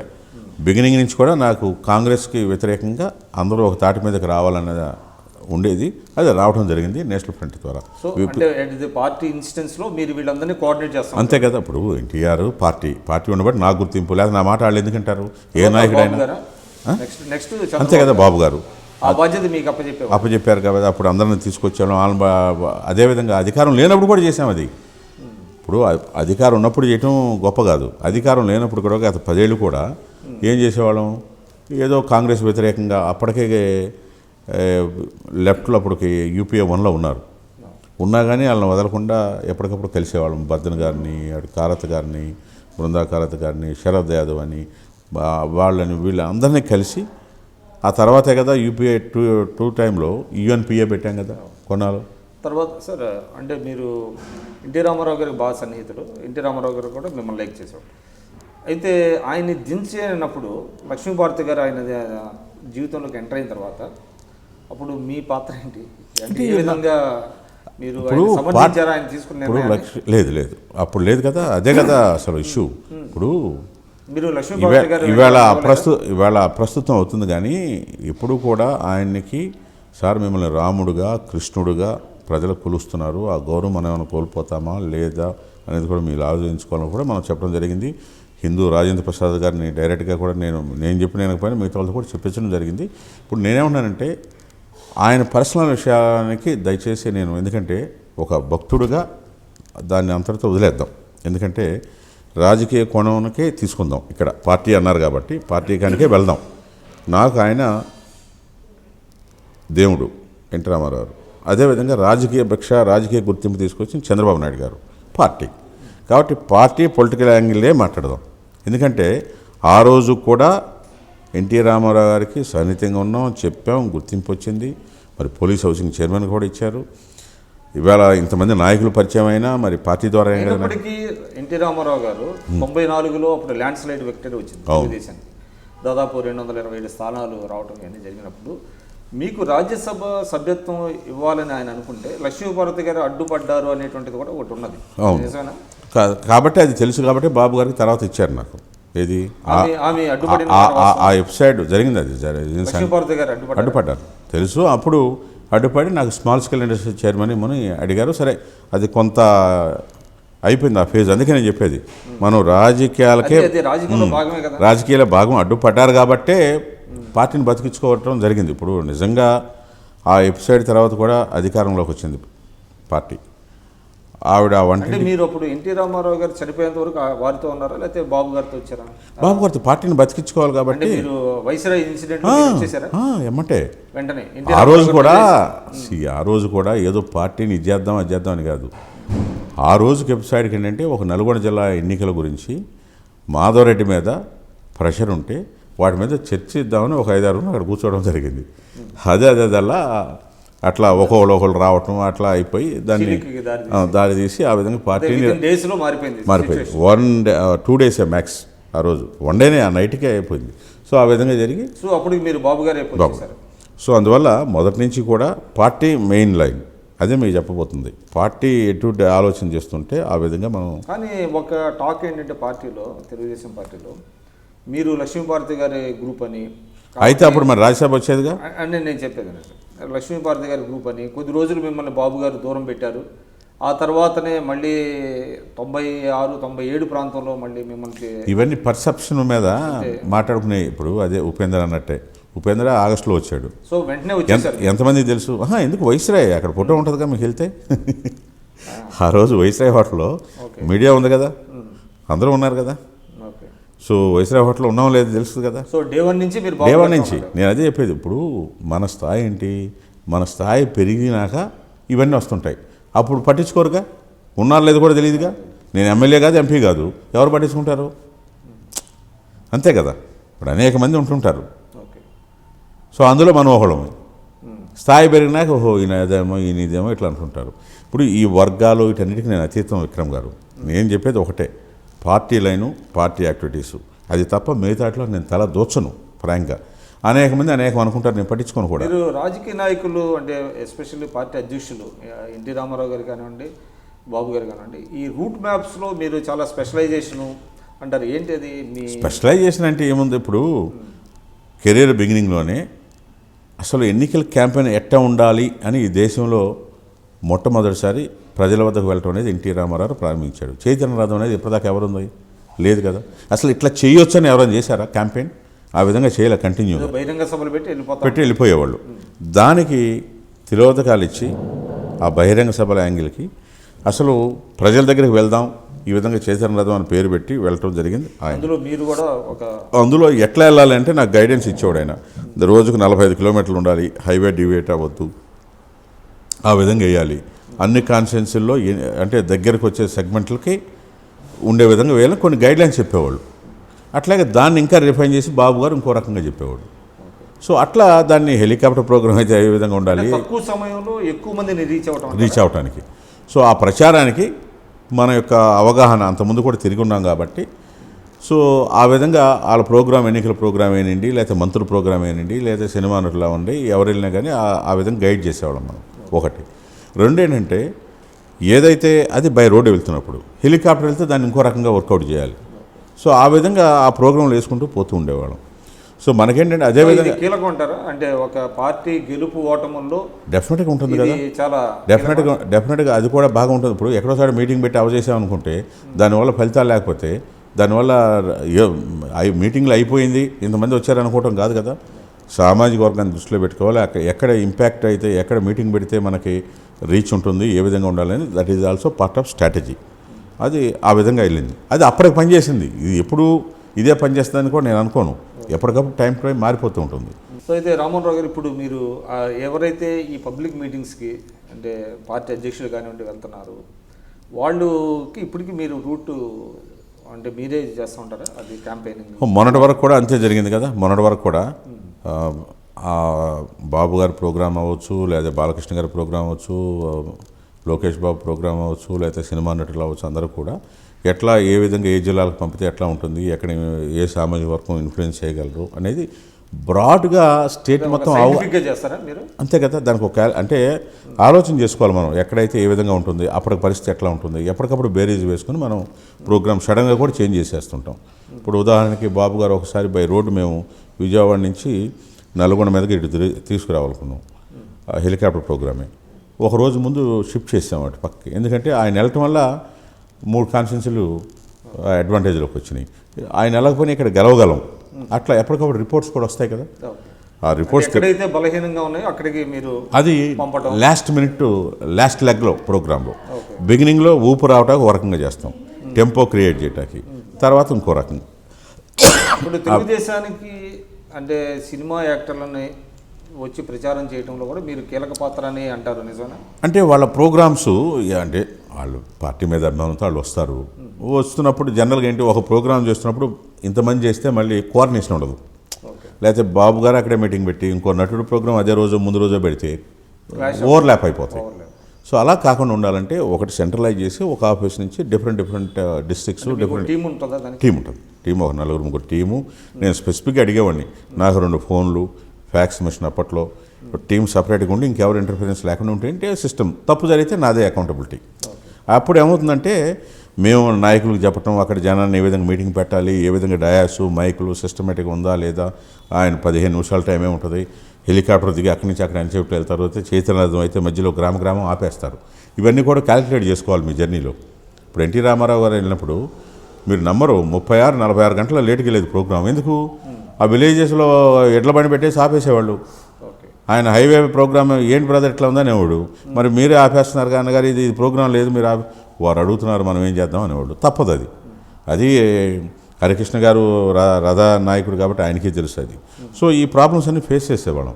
ఒక్కోసారి అసలు ఎక్కడ రోడ్డు అంటే ఆపి, మరి మీరు చూశారు పత్రికలు కూడా పబ్లిష్ చేశారు, ఏది చెట్టు కింద స్నానం చేయటం, అదేదో ఫోటో కోసం ఇది కాదు. జెన్యూన్గా ఆ టైము నిద్ర 3 గంటలు 2 గంటలు నిద్రపోయిన రోజులు కూడా ఉన్నాయి. ఆయన అన్ని గంటలు ప్రయాణం చేసిన ప్రజలు అంత లేట్కి వెళ్ళినా లక్షలాది మంది వెయిట్ చేశారు ఆ రోజు. సో ఆ విధంగా ప్రస్థానం బిగిన్ అయింది. సో పార్టీ మూలాలకు వెళ్తే మీరు అడిగిన ప్రశ్న, మొదటి ప్రశ్న ఎన్టీ రామారావు పార్టీ, అప్పటికి అది కరెక్టు. తర్వాత చంద్రబాబు నాయుడు గారు ఆయన లెగసీని, ఆ ప్రిన్సిపల్స్ని, మూల సిద్ధాంతాలను అట్లా పెట్టి కొంత ఎంతవరకు మార్పు తీసుకురావాలో తీసుకొచ్చి గండిపేటలో పార్టీ ఆఫీస్ పెట్టిన తర్వాత ట్రైనింగ్ క్లాసులు పెట్టి, అందుకే నేను ఏ మీడియాకి వెళ్ళినా చెప్తుంటా, ఎన్టీఆర్ ఒక ప్రళయంలాగా వృక్షంలాగా మనం అధికారంలోకి వచ్చేసాం, పార్టీ పెట్టారు. వేళ్ళు చంద్రబాబు నాయుడు గారు డెవలప్ చేశారు. కాబట్టి బలోపేతంగా పార్టీని మండల వ్యవస్థ తర్వాత మండలాలకు ఏ విధంగా పార్టీ ఉండాలి, గ్రామ కమిటీలు ఎట్లా ఉండాలి, మండల కమిటీ ఎట్లా ఉండాలి, జిల్లాలు ఎట్లా ఉండాలి, నాయకులకి ట్రైనింగు, స్పీచెస్ ఇవ్వాలి, ఏ సబ్జెక్ట్ మీద అవగాహన ఉండాలి, ఇవన్నీ కూడా ఆయన రోజు పొలం పనికి వెళ్ళినట్టుగా ఆయన పొద్దున్నే క్యారేజ్ తీసుకెళ్ళి మళ్ళీ సాయంకాలం వచ్చేవాడు. సో అట్లా కష్టపడబట్టి వాళ్ళ పార్టీ ఎన్ని అవాంతరాలు ఎన్ని. సో పార్టీలో మీరందరూ అన్సంగ్ హీరోస్ అంటారు, అంటే తెర ముందు కనిపించేవాడు కొంతమంది, తెర వెనక కనిపించేవాడు కొంతమంది ఉంటారు. వాళ్ళలో మీరు ఒకళ్ళగా మీరు భావిస్తారు. అంటే మనం ఎవరికి ఎట్ట కావాలో అట్లా అనుకుంటారు. మన పని మనం చెప్పిన పని మనం చేసుకుని వెళ్తూ ఉన్నాం. అది తెర ముందు అవ్వచ్చు, తెర ఎందుకు జిల్లాలు కూడా వెళ్ళాం. జిల్లా పార్టీ ఎలక్షన్స్ జరిగినప్పుడు జిల్లా పార్టీలకు వెళ్ళి ఎలక్షన్స్ కండక్ట్ చేసేవాళ్ళం, జిల్లాలు టూర్ చేసేవాళ్ళం. ఇదివరకు జనరల్ సెక్రటరీగా బాబు గారు ఉన్నప్పుడు అన్ని జిల్లాలు ఆయనతో పాటు కూడా వెళ్ళి అందరం కూడా తిరిగిన వాళ్ళం ఉన్నాం. అట్లా అనేక రకాలుగా బాలకృష్ణ గారు ఎన్నికల క్యాంపెయిన్లో వెళ్ళినప్పుడు ఆయనతో పాటు నేను అకంపెనీ వెళ్ళాను, ప్రోగ్రామ్ వేసి. అట్లా జిల్లాలకు వెళ్ళినప్పుడు ఏ పని పార్టీకి పని ఉంటే ఆ పార్టీ పని చేసుకుంటూ ముందుకు వెళ్తూ ఉన్నాం. సార్ అంటే 2014 ముందు తెలుగుదేశంకి చాలా క్రిటికల్గా ఉంది అప్పుడు, అంటే డూ ఆర్ డై సిచ్యువేషన్లో ఉన్నది. అంటే అప్పటికే 10 సంవత్సరాలుగా అధికారంలో లేకపోవటం, రాష్ట్ర విభజన జరగటం, ఇటువంటి నేపథ్యంలో అప్పుడు పవన్ కళ్యాణ్ గారు జనసేన పార్టీ పెట్టారు, అనౌన్స్ చేశారు. అయితే జనసేన పార్టీ తెలుగుదేశానికి మద్దతు ఇవ్వడంలో చంద్రబాబు గారును పవన్ కళ్యాణ్ గారు కలవడంలో మీరు చాలా కీలకమైనటువంటి పాత్ర పోషించారు అనేటువంటిది ఒకటి ఉంది.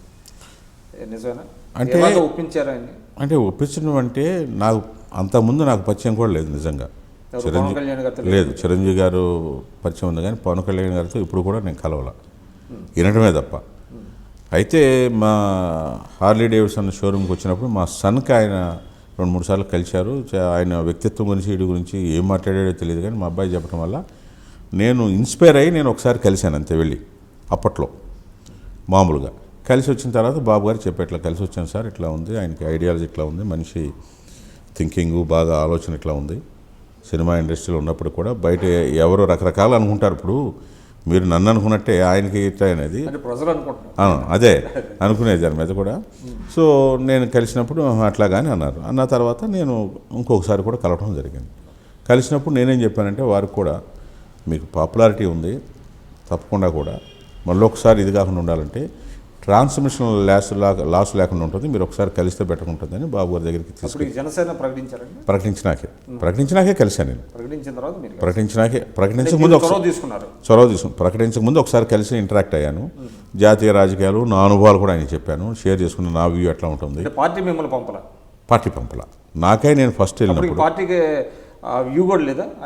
లేదు అసలు ఆలోచన లేదు. మామూలు కలిశానని సార్తో ఒకసారి బాబు గారికి మెన్షన్ చేశాను, సార్ ఇట్లా వెళ్ళి కలిశాను, ఇట్లా మా వాడికి మీకున్నటువంటి సాఫ్ట్ కార్నర్తో ఆయన కలిశారు.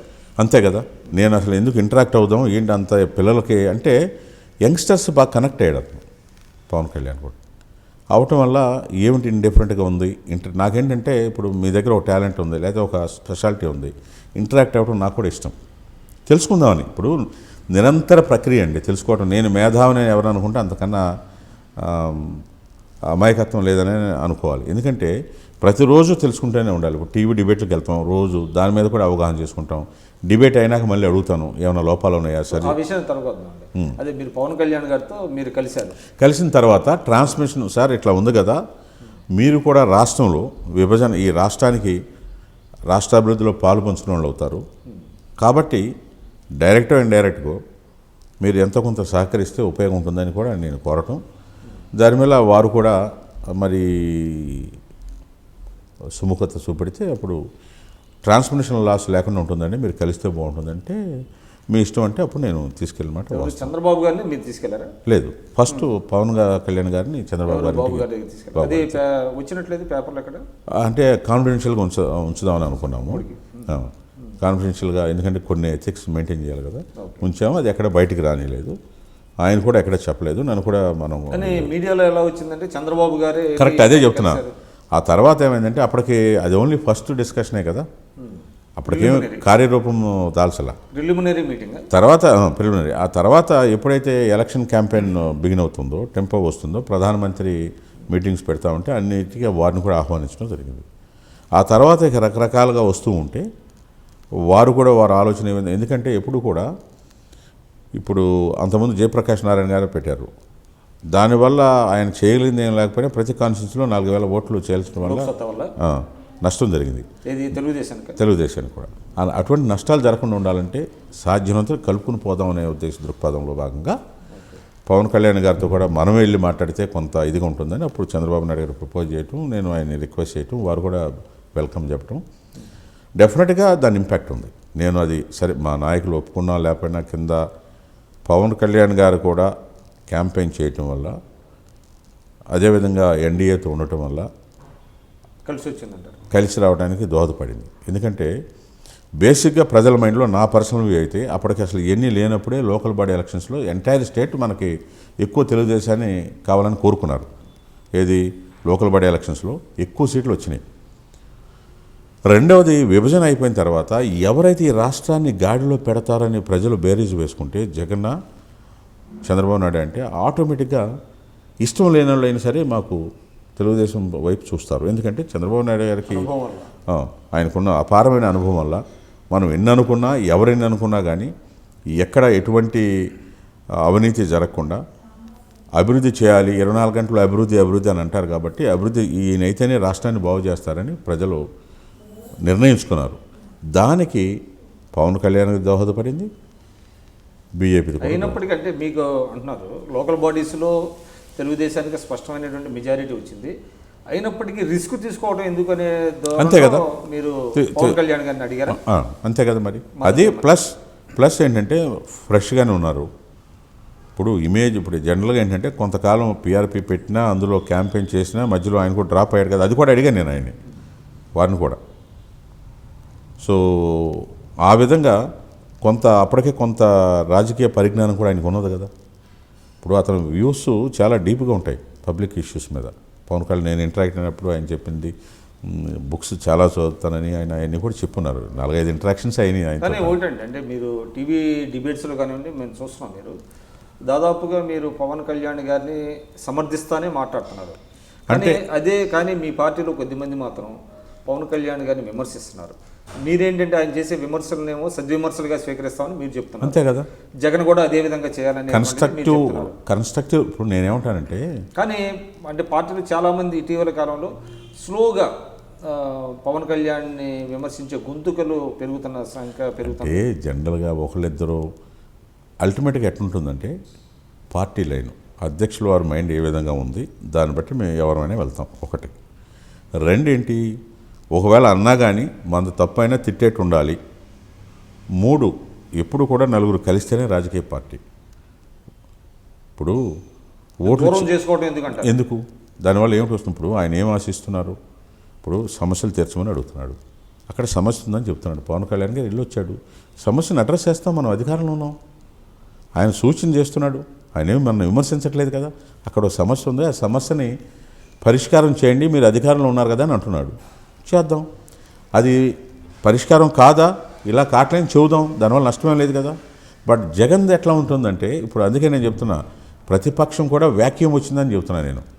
ఆ రోల్ పవన్ కళ్యాణ్ ఫిలప్ చేస్తున్నాడు. ఎందుకంటే జగన్ది ప్రతిదీ విమర్శించడమే. నేనేమంటున్నానంటే విమర్శ అనేది అప్రోప్రియేట్గా ఉండాలి, అభివృద్ధికి అడ్డుపడ్డట్టు ఉండకూడదు.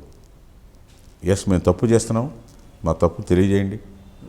లేదు మేము తప్పు చేసేసామా, రేపు ఎన్నికలప్పుడు మీరు ప్రజల్లో చెప్పండి, మీకు ఓట్లు మీకే వేస్తాం. మీకు పార్టీలో ఏమైనా డిస్కషన్ జరిగిందండి? అంటే పవన్ కళ్యాణ్ పట్ల మనం ఈ విధంగా వెళ్ళాలి అనేటువంటి ఒక స్పష్టమైన వైఖరి ఏమైనా తీసుకున్నారా? ఎందుకు is part of our NDA కదా. ఇవాళ వరకు కూడా ఆయన కొన్ని ఇష్యూస్ మీద డిఫర్ అయినా ఆయన ఎన్డీఏ నుంచి బయటికి వెళ్ళిపోయి చెప్పలేదు కదా. తర్వాత డిస్కషన్ జరిగిందా? జరిగింది. మీకు మీ పార్టీ అధ్యక్షుల వారు ఒక అంటే స్పష్టమైనటువంటి లైన్? ఎస్, ఎప్పటికప్పుడు చర్చ జరుగుతుంటుంది. ప్రతిరోజు పవన్ కళ్యాణ్ గారు ఒకవేళ ఎక్కడన్నా ఒక స్టేట్మెంట్ ఇస్తే ఆయన వరకు ఆయన ఈ ఇష్యూ ఇచ్చారు కదా, ఆ విధంగా స్పందించమని చెప్పడం జరుగుతుంది. మీరు ఇటీవల కాలంలో ఆయన కలిశారా మళ్ళీ? ఈ మధ్య కాలంలో అప్పుడు ఎందుకని అంటే మీరు మొదట్లో చొరవ తీసుకున్నారు, అవును, తర్వాత ఇటీవల కాలంలో మీరు ఎందుకు కలవట్లేదు? అంటే ఇష్యూస్ ఏమి పెద్దగా అంటే కలిసి ఆయన సినిమా షూటింగ్లో బిజీగా ఉంటున్నారు, మన పనులు మనం బిజీగా ఉంటున్నాం. సో కాబట్టి కలవాల్సి వస్తే కలవచ్చు. పార్టీ అధ్యక్షుడు పలానా ఇదిగో ఈ ఇష్యూస్ మీద ఉంది, ఒకసారి చెప్పమంటే అది కూడా చెప్పి మాట్లాడవచ్చు. దానికి ఏం పెద్ద అది ఇప్పుడు మనుషులు కలవటం వల్ల ఎప్పుడు కూడా తుమ్మితే ఊడిపోయి ముఖన్నాలు ఉంటుంది. మనం ఏ చేసినా కన్స్ట్రక్టివ్గా అధిష్టానం అని చెప్పి మనం చేస్తాం. మన లైన్ మనకు తెలుసు. పార్టీ ఎంతో కొంత 35 ఏళ్ళు పార్టీని అంటు పెట్టుకున్న తర్వాత పార్టీ లైన్ మనకు తెలుసు కదా. 2019లో మరి ఆయన టీడీపీ బీజేపీతో ఉండే అవకాశం ఉందంటారా? అంటే నేనైతే ఉంటారని నేను అనుకుంటున్నాను. ఎందుకంటే ఆయనకి ఇష్యూస్ మీద బాగా ఫైట్ చేస్తాడు. అంటే ఇక్కడ అన్యాయం జరుగుతుంది, దీన్ని అడ్రస్ చేయాలి కదా. ఇప్పుడు ఆయన ఏంటి ప్రత్యేక హోదా ఇవ్వలేదు, ఆ రోజు చెప్పారు కదా అంటే కరెక్టే కదా. మనం ఇదే చెప్పిన నాయకులు ఇవాళ ఎందుకు మాట మార్చారనేది ఆయనకి ఆవేదన, రాష్ట్రానికి రావట్లేదు అనేది ఆవేదన. అది కాదు, దానివల్ల ఇట్లా లబ్ధి జరిగిందంటే లబ్ధి వచ్చిన తర్వాత చెప్తే బాబు ఇట్లా ఉందనంటే ఆయన కన్విన్స్ అవ్వచ్చు కదా. ఆ విధంగా నేను చెప్పేది ఇష్యూ బేస్ మీద మీరు తీసుకెళ్ళి చెప్తే ప్రజెంట్ చేయొచ్చు. ఇప్పుడు రాజధాని అక్కడ ల్యాండ్ పుల్లింగ్ కాడికి వెళ్ళినప్పుడు మేము చెప్పాము స్పష్టంగా, ఇట్లా ఉంది వాలంటరీగా ఇచ్చారు, ఒకళ్ళిద్దరు రైతులు బాధపడితే దాన్ని కూడా అడ్రస్ చేస్తామని చెప్పాం. కన్విన్స్ అయ్యారు. అట్లాగే శ్రీకాకుళం వెళ్ళారు, ఎప్పటి నుంచో ఉంది అది 30 సంవత్సరాలు ఉద్దాన సమస్య. సో దాన్ని అడ్రస్ ఏమన్నారు, ఎమ్మటే మనం హెల్త్ మినిస్టర్ని పంపించాం, ఏం చేయాలో కూడా ఏర్పాట్లు చేయడం. సో ఇప్పుడు ఇబ్బంది లేదంటారా? పెద్దగా కాదు, అసలు ఇబ్బంది లేదనే నేను అనుకుంటున్నా. ఆయనకి ఏంటంటే ఇష్యూస్ని మనం ఎన్నికల ముందు ప్రజలకు చెప్పాం, లేదా మనకు అధికారం మన దగ్గర ఉంది, ఈ సమస్యలను అడ్రస్ చేయండి అని సూచిస్తున్నారు ఆయన ఏంటి ఇప్పుడు ఒక ప్రధాన ప్రతిపక్షం ఫెయిల్ అయింది కాబట్టి ఆయన సూచిస్తున్నారు కాబట్టి మిత్రపక్షంగానే మేము భావించి సూచనలు పాజిటివ్గా తీసుకుంటున్నాం.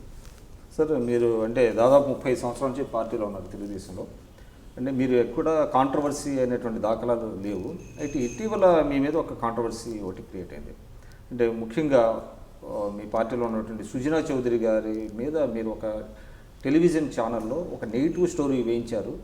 దానివల్లనే మీకు పదవి ఏదైతే మీరు representative special representative at Delhi ఉన్నారో అది మీకు రెన్యూవల్ అవ్వలేదు అనేటువంటిది ఒక వైడ్ స్ప్రెడ్గా, ఎందుకంటే మీరు కూడా మీడియాలో ఉన్నారు, మీడియాలో ప్రచారం అవుతున్నటువంటి ఇప్పుడు మీరు దాని మీద మీరు వివరణ మీరు మీడియాలో ఉన్నారు కదా, ఒక ఛానల్ మీద ఒక ఛానల్ ఇన్ఫ్లుయెన్స్ చేసి ఒక స్టోరీ ఏమిటో వేస్తారా ఎవరైనా జనరల్గా? నాకు చెప్పండి. ఇప్పుడు కూడా మీరు ఓనర్ అయినప్పటికీ మీరు కూడా చేయలేరు.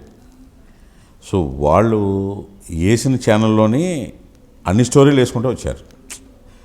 అపోహ హెట్ అదే ఇదొక ఉపేంద్ర అని ఇందాక హెట్ అన్నారు, తర్వాత లక్ష్మణరావు హెట్ అన్నారు, అట్లాగే ఇది కూడా ఇదొక పర్సెప్షన్ మీద. అంటే మీ దృష్టికి వచ్చిందా? అసలు నా దృష్టికి వచ్చింది, నేను కూడా నవ్వి ఊరుకుంటా. ఇప్పుడు ఇదేంటంటే వాళ్ళు అనేక స్టోరీలు వేస్తూ వస్తున్నారు ఒక ఛానల్లో.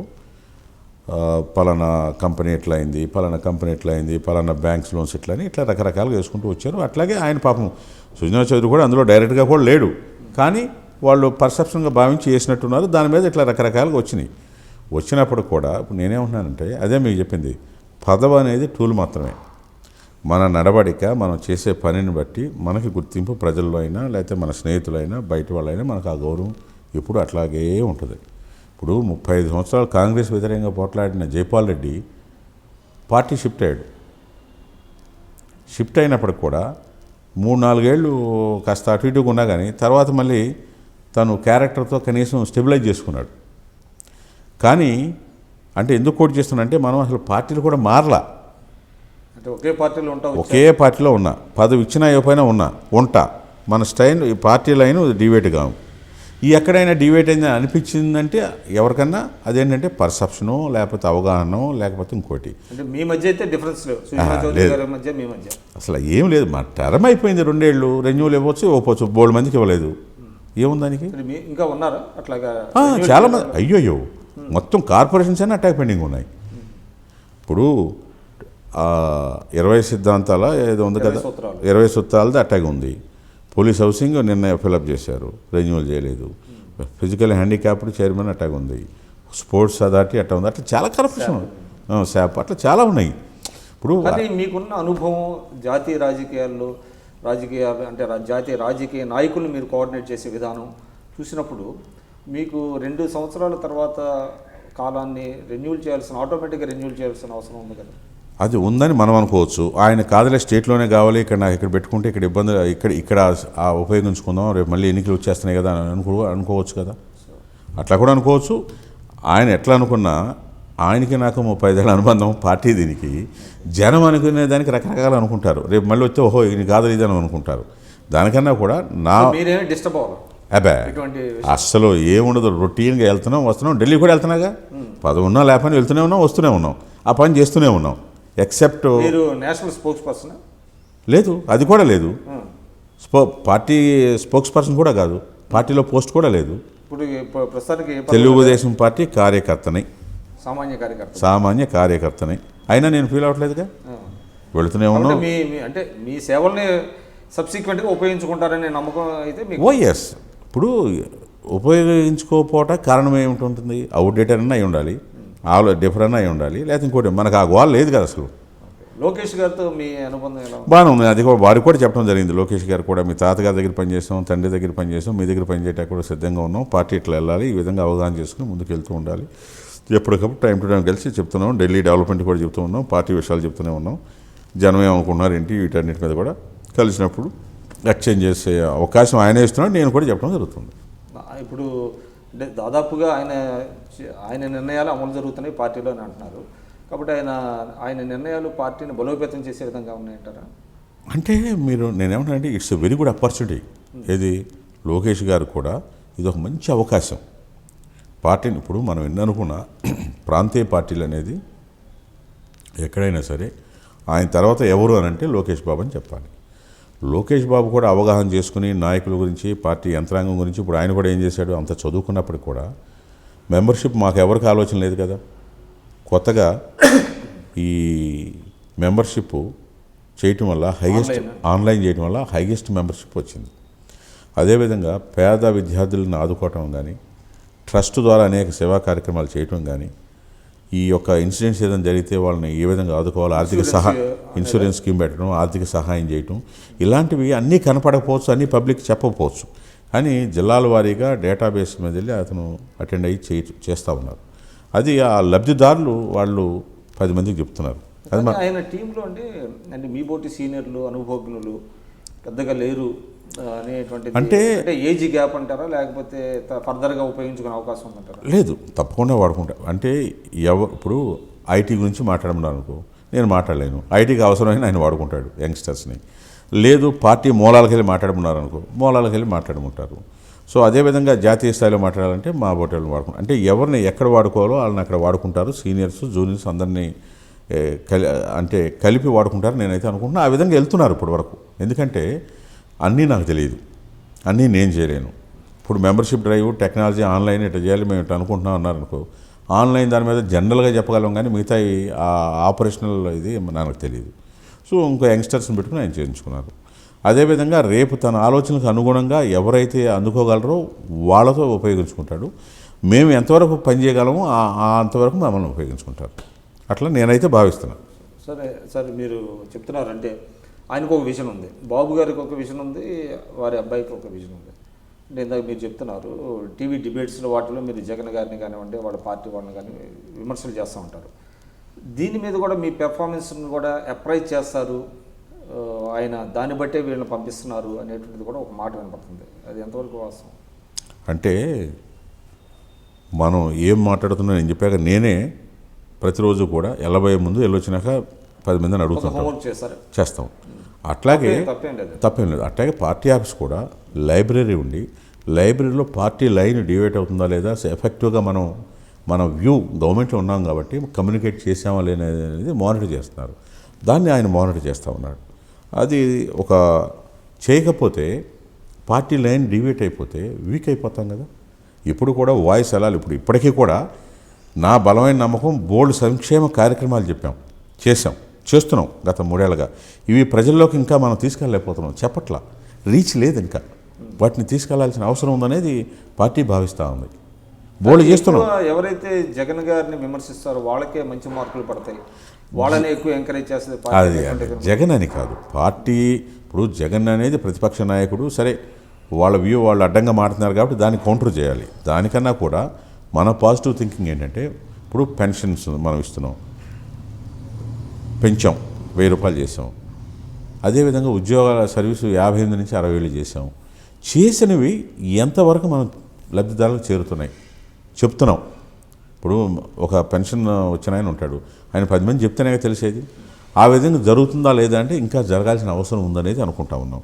అదేవిధంగా దాన్ని డైరెక్షను ప్రభుత్వం చేస్తున్న పథకాలని, పార్టీని కొత్త డైరెక్షను యువకుడు కాబట్టి మాకన్నా ఎక్కువ ఆలోచన చేసే కెపాసిటీ ఉంది కాబట్టి ఆ విధంగా తీసుకెళ్తాడని నేనైతే భావిస్తున్నాను. ఇట్స్ వెరీ గుడ్ ఆపర్చునిటీ ఆయనకు కూడా. అంటే ఇంకా బలోపేతం. ఇప్పుడు ఎన్టీ రామారావు పార్టీ పెట్టాడు, బాబు గారు ఏం చేశాడు, స్ప్రెడ్ చేశారు, బలోపేతం చేయడానికి దోహదపడింది. ఇప్పుడు టెక్నాలజీని అడ్డుపెట్టుకుని ఇంకా దీన్ని రీచ్ చేయడానికి లోకేష్ గారికి మన వెరీ గుడ్ ఆపర్చునిటీ. ఆ విధంగా. సో మీరు 3 తరాలను చూశారండి. ఎన్టీఆర్ని చూశారు, సరే బాబు గారిని చూస్తున్నారు, వాళ్ళ అబ్బాయిని చూస్తున్నారు. క్వాలిటీస్లో ఏంటి డిఫరెన్స్? క్వాలిటీ అంటే ఇప్పుడు ఎన్టీఆర్ దగ్గర మంచిని బాబు గారు నేర్చుకున్నారు. ఏమిటి మంచి అంటే? నెగిటివ్ అంటే ఏమిటి? నెగిటివ్ అంటే ఏదైనా అనిపించవచ్చు, మీకు అనిపించవచ్చు, ప్రజలకు అది కావాలనిపించవచ్చు. యోగా చేయటం, బాగా అందరూ చెప్పింది ఆకలింపు చేసుకోవటం, ఇవన్నీ కూడా బాబు గారు నేర్చుకుని దాన్ని పార్టీని ఎక్కడ గ్యాప్లు ఉన్నాయో ఫిలప్ చేయడానికి ఆయన మైండ్ అంతా పెట్టి పార్టీని బలోపేతం చేశారు. దీనిని ఇంకొంత స్పీడ్వంతం చేయడానికి టెక్నాలజీని ఉపయోగించుకునే డేటాబేస్. ఇప్పుడు ఒక ఆయన వచ్చి చేయని పనులు కూడా నేను చేశాను, అప్పటి నుంచి ఉన్నాను, 80 నుంచి ఉన్నాను, లేకపోతే ఇది అలవాటు అయిపోయింది పార్టీలో చెప్తూ ఉంటారు. ఉన్నా లేదో కంప్యూటర్ ఫాల్స్ క్లెయిమ్స్ చేస్తూ ఉంటారా కొంతమంది? సహజం కదా. ఇప్పుడు మనం ఒక పదవి ఆకాశిస్తున్నప్పుడు మనం చేయని కూడా మనం చెప్పొచ్చు. అలాంటప్పుడు ఇప్పుడు సిస్టంలో కొడితే చేశారు లేదు అందులో డేటా ఉంటుందిగా. ఒకటి సామాజిక న్యాయం కూడా నీకు ఈ కారణాల వల్ల నీకు చేయలేకపోతున్నావు చెప్పడానికి అవకాశం ఉంటుంది కదా. ఇవాళ ఆ విధంగా డేటాని దగ్గర పెట్టుకుని ఇంకొంచెం ముందుకు తీసుకెళ్ళడానికి అవకాశం ఉంటుంది పార్టీ. అదేవిధంగా యంగ్స్టర్స్కి ఏది కావాలి ఇవాళ యంగర్ జనరేషను, ఈ దేశంలో మన రాష్ట్రంలో కూడా యంగర్ జనరేషన్ ఎక్కువగా ఉంది. వాళ్ళ వ్యూస్ వాళ్ళకి రిక్వైర్మెంట్స్కి అనుగుణంగా పార్టీని కూడా మోల్డ్ చేసి పార్టీ మేనిఫెస్టో కానీ చేస్తున్న కార్యక్రమాలు కానీ సామాజిక వర్గాన్ని దృష్టిలో పెట్టుకుని ముఖ్యంగా మీరు అన్నట్టుగా పాత కొత్త ఇందులో మళ్ళీ 2 సీనియర్లు లేకపోతే ఇప్పుడు వచ్చిన యంగ్స్టర్సు ప్లస్ కొత్తగా వేరే పార్టీ నుంచి వచ్చిన వాళ్ళు రాబోతున్న వాళ్ళని అందరినీ సమానంగా తీసుకుని వెళ్ళి ఇదంతా పెద్ద ఎక్సర్సైజ్ అంటారు. అంతే కదా, మరి లెబోరియస్ ప్రాసెస్. రేపు డీలిమిటేషన్ అవుతుంది. అయితే ఏ సెగ్మెంట్లో ఎక్కడ ఏంటి అని మళ్ళీ ఇవన్నీ మారిపోతాయి. ఈక్వేషన్స్ అన్నీ కూడా 175 సీట్లు 225 అయితే 50 సీట్లు పెరిగితే ఈక్వేషన్స్ మారుతాయి కదా, అవన్నీ కూడా దృష్టిలో పెట్టుకోవాలి కదా. ఇట్స్ ఎ కంటిన్యూస్ ప్రాసెస్, అంటే రిఫైనింగ్ అవుతుంది. ఇప్పుడు ఎన్టీఆర్ గారు సినిమా లాస్ట్లో రెమ్యునరేషన్ ₹1 కోటి ఎంత ఉండొచ్చు. బాలకృష్ణ గారు బిగినింగే 2 కోట్లు ఉంది. అట్లాగా తర్వాత జనరేషన్కి వచ్చేటప్పటికి ఇంకా ఎక్కువ రెమ్యునరేషన్ మారిపోతూ ఉంటుంది కాలం, డైనమిక్స్ మారుతుంది. అంతే కదా. సరే, అయితే అంటే మీరు ఎన్టీ రామారావు గారిని చూశారు, చంద్రబాబు గారిని చూశారు, ఈయన లోకేష్ని చూస్తున్నారు.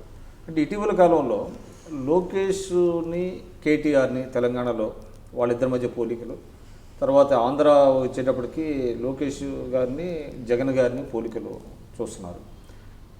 ఆ రకమైనటువంటి కంపారిజన్లో లోకేష్ చాలా బాటంలో ఉన్నాడు అనేటువంటిది కూడా ఉంది. అది చాలా తప్పు. అది అసలు కంపేర్ చేయటమే తప్పు. ఎందుకంటే లోకేష్ వయసు అంతా కేటీఆర్ వయసు అంతా. లోకేష్ వయసు ఏంటి, జగన్ వయసు ఏంటి, జగన్ బ్రాటప్ ఏంటి, కేటీఆర్ బ్రాటప్ ఏంటి, లోకేష్ బ్రాటప్ ఏంటి. ఏమిటనంటే ముగ్గురికి కూడా ఈయనది 33 ఇయర్స్, 47 ఇయర్స్ ఎంతో కేటీఆర్, జగన్ కూడా దగ్గర 47 ఉన్నాయి అంతే అన్నాడు నాతో. 46 పోనీ ఒక 1 ఇయర్ 2 ఇయర్స్ అటు ఇటుగా. ఎందుకంటే నేనే మాట్లాడాను, కేటీఆర్ నాతో చెప్పాడు. నేను ఇప్పుడు ఏదో సందర్భంలో వెళ్ళిపోవాలి ఇట్లా అంటే లేదు ఎక్కడ మేము కూడా ఆ రేంజ్లో ఉన్నాం అంకుల్ అని నాతో కూడా చెప్పడం జరిగింది. సో అందువల్ల సరే వయసు కన్నా కూడా నేను చెప్పేది గ్యాప్ ఎక్కువ ఉంది. సో వాళ్ళు ఆల్రెడీ ఇప్పుడు సిస్టంలోంచి వచ్చి ఉన్నారు, సిస్టంలోకి ఎంటర్ అయ్యాడు, నేర్చుకుంటున్నాడు. సో వాళ్ళ ఆలోచన ఇప్పుడు ఎన్టీఆర్ గారికి చంద్రబాబు గారు ఒక 10 ఇయర్స్ గ్యాప్ ఉంటే ఆయనకి లోకేష్కి 10 ఇయర్స్ గ్యాప్ ఉంటుంది. అట్లాగే వీళ్ళకి దీనికి కూడా 10 ఇయర్స్ గ్యాప్ డిఫరెన్స్ ఉంటుంది. ఇది కేటీఆర్కిను దానికి. తర్వాత తెలంగాణ పరిస్థితులు వేరు, ఇక్కడున్న అంశాలు వేరు, ఇక్కడ గవర్నమెంట్లో వచ్చిన ఇది ఈ సెంటిమెంట్స్ ఇది వేరు. మనం ఏంటి, రాష్ట్ర విభజన జరిగింది, అక్కడ పరిస్థితులు వేరు, అక్కడ పరిస్థితులకు అనుగుణంగా మోల్డ్ అయ్యి మనం అభివృద్ధి చేసుకోవాల్సిన బాధ్యత ఉంది. పార్టీని ఇంకొంచెం బలోపేతం చేసుకోవాల్సిన అవసరం ఉంది. కాబట్టి ఆ దిశగా వెళ్తున్నారు. అందువల్ల కంపారిజన్ అనేది అసలు జగన్కి ఆయనకి పోలిక ఎక్కడ. జగన్ ఇప్పుడు అతను ఆల్రెడీ వాళ్ళ తండ్రి దగ్గర ఈ కరప్షను బనయజ్ఞం ఏదైతే రోజు చెప్తున్నాయని చేసి నానా ఇది చేసింది. ఇప్పుడు మీరు చూడండి, ఎవరు ఎన్నన్నా చెప్పొచ్చు కానీ ఎన్టీఆర్ ఉన్నప్పుడు కుటుంబ సభ్యులు కానీ వీళ్ళు ఎవరైనా ఎక్కడన్నా ఒక డిపార్ట్మెంట్ ఒక కరప్షన్ ఒక ఇష్యూస్ రాలా. చంద్రబాబు గారు ముఖ్యమంత్రి ఉన్నప్పుడు కానీ లోకేష్ కానీ కుటుంబ సభ్యులు కానీ ఎవరు కూడా ఎక్కడ కరప్షన్ కానీ ఇక్కడ ఇది రాలా. బట్ వేరే జగన్ రాజశేఖర రెడ్డి ముఖ్యమంత్రి అయినాక ఎక్కడ ఇది పర్సెప్షన్ అంటే ప్రతి దాంట్లో లేదు అదే చెప్తున్నా. అది పర్సెప్షన్ మీద చేయటం వేరు, ఇన్వాల్వ్మెంట్ లేదు అది ఇప్పుడు జగన్ అట్ట కాదు కదా, ప్రూవ్ అయింది కదా. 12 ఛార్జ్ షీట్లు ఉన్నాయి, తర్వాత అంతమంది జైలుకు పోయారు, అధికారులు పోయారు, ఇవన్నీ కూడా ఉన్నాయి. మీరు చెప్పండి, తెలుగుదేశం పార్టీ అన్నప్పుడు అంటే జాతీయ రాజకీయాల్లో కానివ్వండి ఒకప్పుడు చాలా దీనికి ఒక మంచి పేరు అంతా ఉండేది. ఎందుకంటే ఒక నేషనల్ పర్స్పెక్టివ్ ప్రాంతీయ పార్టీ అయినప్పటికీ కొన్ని సిద్ధాంతాలు, తర్వాత నేషనల్ లెవెల్లో కూడా కొన్ని ఇష్యూస్ మీద ఫైట్ చేసినటువంటి చరిత్ర ఉన్నది. అయితే ఇటీవల కాలంలో వేరే పార్టీ నుంచి ఫిరాయింపుదారులను చేర్చుకోవటం వల్ల మొత్తం సిస్టమ్ కొలాప్స్ అయింది, సిద్ధాంతాలు మొత్తం దాన్ని రాజీ పడిపోయారు కేవలం అధికారం కోసం అనేటువంటిది తెలుగుదేశం ఆవిర్భావం నుంచి ఉన్నటువంటి అభిమానులు కానివ్వండి, అసోసియేట్ అయిన వాళ్ళు కానివ్వండి, వాళ్ళు అంటే మీడియా ముందుకు వచ్చి చెప్పట్లేదు కానీ చాలా బాధపడుతున్నటువంటి పరిస్థితి ఉన్నది. దానికి అంటే మీరు ఒక మొదటి నుంచి ఉన్నారు కాబట్టి దాన్ని మీరు ఏ విధంగా అంటే మీడియాలో మీరు మాట్లాడుతున్నారు, సరే పర్సెప్షన్ కోసం మాట్లాడుతున్నారు, కానీ బాధ అనేది ఉంటుంది కదా కొంత. ముందు మీరు జాతీయ రాజకీయాల గురించి కూడా అడిగారు, ఇది పార్లమెంటు మన తెలుగుదేశం గడవని. అప్పుడు పార్లమెంట్ సభ్యులు మీకు గుర్తుండాలి, సి మాధవరెడ్డి గారు లీడర్గా ఉన్నప్పుడు, లీడర్ ఆఫ్ ద అపోజిషన్, ఆ రోజు మనం గెలిచింది 39 పార్లమెంట్ సభ్యులు. బీజేపీకి 2 దేశం మొత్తం మీద, అందులో ఒకటి వరంగల్ హనుమకొండ నుంచి టీడీపీ సపోర్ట్తో, ఒకటి ఎంఐఎం ఎప్పుడు వాళ్ళకు ఉంటుంది, ఇంకొకటి కాంగ్రెస్ ఒక వచ్చింది. సో 35 అంటే దేశం మొత్తం మీద ప్రధాన ప్రతిపక్షంగా కూడా మనం గెలం ఆ రోజు వినిపించాం. శ్రీ మాధవరెడ్డి గారు లీడర్గా ఉన్నాడు. ఆ సంఖ్య ఇప్పుడు కూడా గుర్తింపు అనేది జాతీయ స్థాయిలో ప్రాంతీయ పార్టీలకి సంఖ్యాబలాన్ని బట్టి ఉంటుంది ఒకటి. రెండోది క్రైసిస్ వచ్చినప్పుడు వీపీ సింగ్ ప్రధానమంత్రిగా ఉన్నప్పుడు బోఫర్స్ కుంభకోణం వస్తే ఎంపీలందరినీ రాజీనామా చేయించాం. జాతీయ స్థాయిలో ఎన్టీ రామారావు ఇనిషియేటివ్ తీసుకొని బాబు గారును, అదే ఎంపీలు రాజీనామా చేసిన ఎంపీలందరూ కూడా రాష్ట్రం అంతా కూడా తిరిగాం ఆ ఇష్యూ చెప్పటానికి. ఆఫ్టర్ ఆల్ తర్వాత 1000 కోట్లు అయినా కానీ చల్లడం లేదు, కానీ ఆ రోజు అది 55 కోట్లే. సో ఆ విధంగా జాతీయ స్థాయిలో ఇష్యూను బట్టి ఉంటుంది. అదేవిధంగా మరి పోయినసారి ఎన్డీఏలో ఉన్నప్పుడు వాజ్పేయి గారు ఉన్నప్పుడు మన మీద ఆధారపడింది కాబట్టి మన ప్రాధాన్యత మనకుంది. మనం గవర్నమెంట్లో లేము, కానీ బయట నుంచి సమర్థించాం. అయినా స్టేట్ని దృష్టిలో పెట్టుకుని స్టేట్కు వనరులు ఎక్కువ తెచ్చుకోవాలి కాబట్టి మాకు పదవులు ముఖ్యం కాదని ముఖ్యమంత్రి గారు ఆ రోజు చెప్పడం జరిగింది. కలాం గారిని ప్రపోజ్ చేస్తే ఒప్పుకున్నారు, బాలయోగి గారిని స్పీకర్గా చెప్తే ఒప్పుకున్నారు. సో అదేవిధంగా జాతీయ స్థాయిలో ఇష్యూస్ వచ్చినప్పుడు స్పందించారు మన పార్టీ. నేను అదే చెప్తున్నాను, అంటే ఒకప్పుడు తెలుగుదేశం జాతీయ రాజకీయాలను శాసిస్తే దానికే వస్తున్నాం. ఈరోజు తెలుగుదేశాన్ని జాతీయ నాయకులు ఎవరైతే మోడీ గారు ఉన్నారో స్పెషల్ స్టేటస్లో ఆయన మాట్లాడనివ్వటం లేదు అనేటువంటిది ఈ కంపారిజన్ తీసుకొస్తున్నారు చాలామంది. అంటే ఒకప్పుడు Telugu Desam call the shots at centre ఏది చెప్తే అది చేసింది. మీరు అన్నారు ఇప్పుడు రాష్ట్రపతి అభ్యర్థుల్ని వీళ్ళందరినీ ఎంపీ చేసింది. కానీ ఈరోజు మోడీ గారి దగ్గరికి వెళ్ళి స్పెషల్ స్టేటస్ మీద గట్టిగా అడిగే పరిస్థితిలో తెలుగుదేశం లేదు, తెలుగుదేశం వీకెన్ అయింది బికాజ్ ఆఫ్ ఇటువంటి ఓటుకు నోటు కేసు కానివ్వండి, ఫిరాయింపులు కానివ్వండి అనేటువంటిది ఇవన్నీ విక్రమ్ గారు అవగాహన లోపం. ఎందుకంటున్నానంటే స్పష్టంగా చెబుతున్నా, ఇవాళ కాదు రేపు కాదు, ఎప్పుడైనా ఎక్కడైనా ఏ డిబేట్కైనా సిద్ధం. ఆ రోజు ఏంటి, తెలుగుదేశం మీద ఆధారపడ్డారు సంఖ్యాబలం. మన దగ్గర పార్లమెంట్ సభ్యులు ఉన్నారు కాబట్టి మన అవసరం ఎన్డీఏకి ఉంది. ఈవేళ ఎన్డీఏ మనం బిఫోర్ ఎలక్షనే ఎన్డీఏ పార్ట్నర్ అయినప్పుడు కూడా అబ్సల్యూట్ మెజారిటీ వచ్చింది, కావాల్సిన దానికన్నా ఎక్కువ మెజారిటీ అక్కడ వచ్చింది. సో కాబట్టి అదొక పాయింట్ ఉంటుంది. రెండో పాయింట్ ఏంటంటే ఇక్కడ కూడా రాష్ట్రానికి ఏం అన్యాయం చేయలే, వాళ్ళు ఇవ్వాల్సినవి ఇస్తూనే ఉన్నారు. ప్రత్యేక హోదా కూడా ఏంటంటే టెక్నికల్గా నిజంగా కాంగ్రెస్ ప్రభుత్వం ఈవేళ బట్టగాల్చి మన నెత్తినేస్తున్నట్టుగా ఉందే, కానీ వాళ్ళకి చిత్తశుద్ధి ఉంటే ఒక్క ప్రధానమంత్రి ఆ రోజు సంతకం పెట్టుంటే ఆ రోజు ఇంప్లిమెంట్ చేసేవాళ్ళు. ఇప్పుడు రద్దు అయిపోయేది. ఎందుకు, అన్ని రాష్ట్రాలతో రేపు పోతుంది కాబట్టి. ఇదేమిటి టెక్నికల్గా డెవల్యూషన్.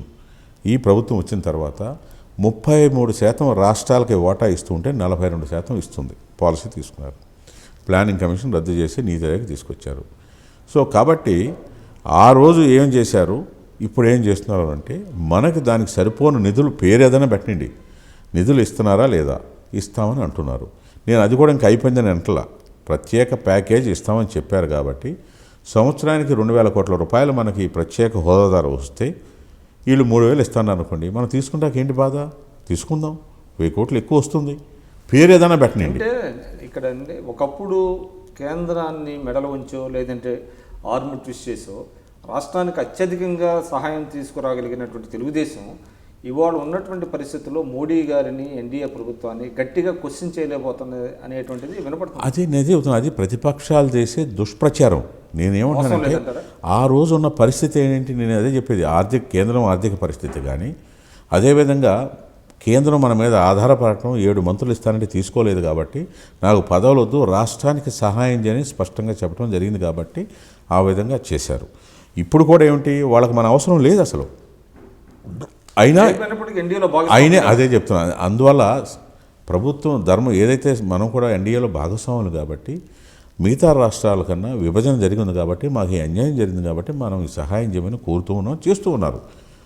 ఇప్పుడు విజయవాడ ఎయిర్పోర్ట్ చూడండి, మీరు రాజమండ్రి ఎయిర్పోర్ట్ చూడండి, విశాఖపట్నం ఎయిర్పోర్ట్ చూడండి, తిరుపతి ఎయిర్పోర్ట్ చూడండి.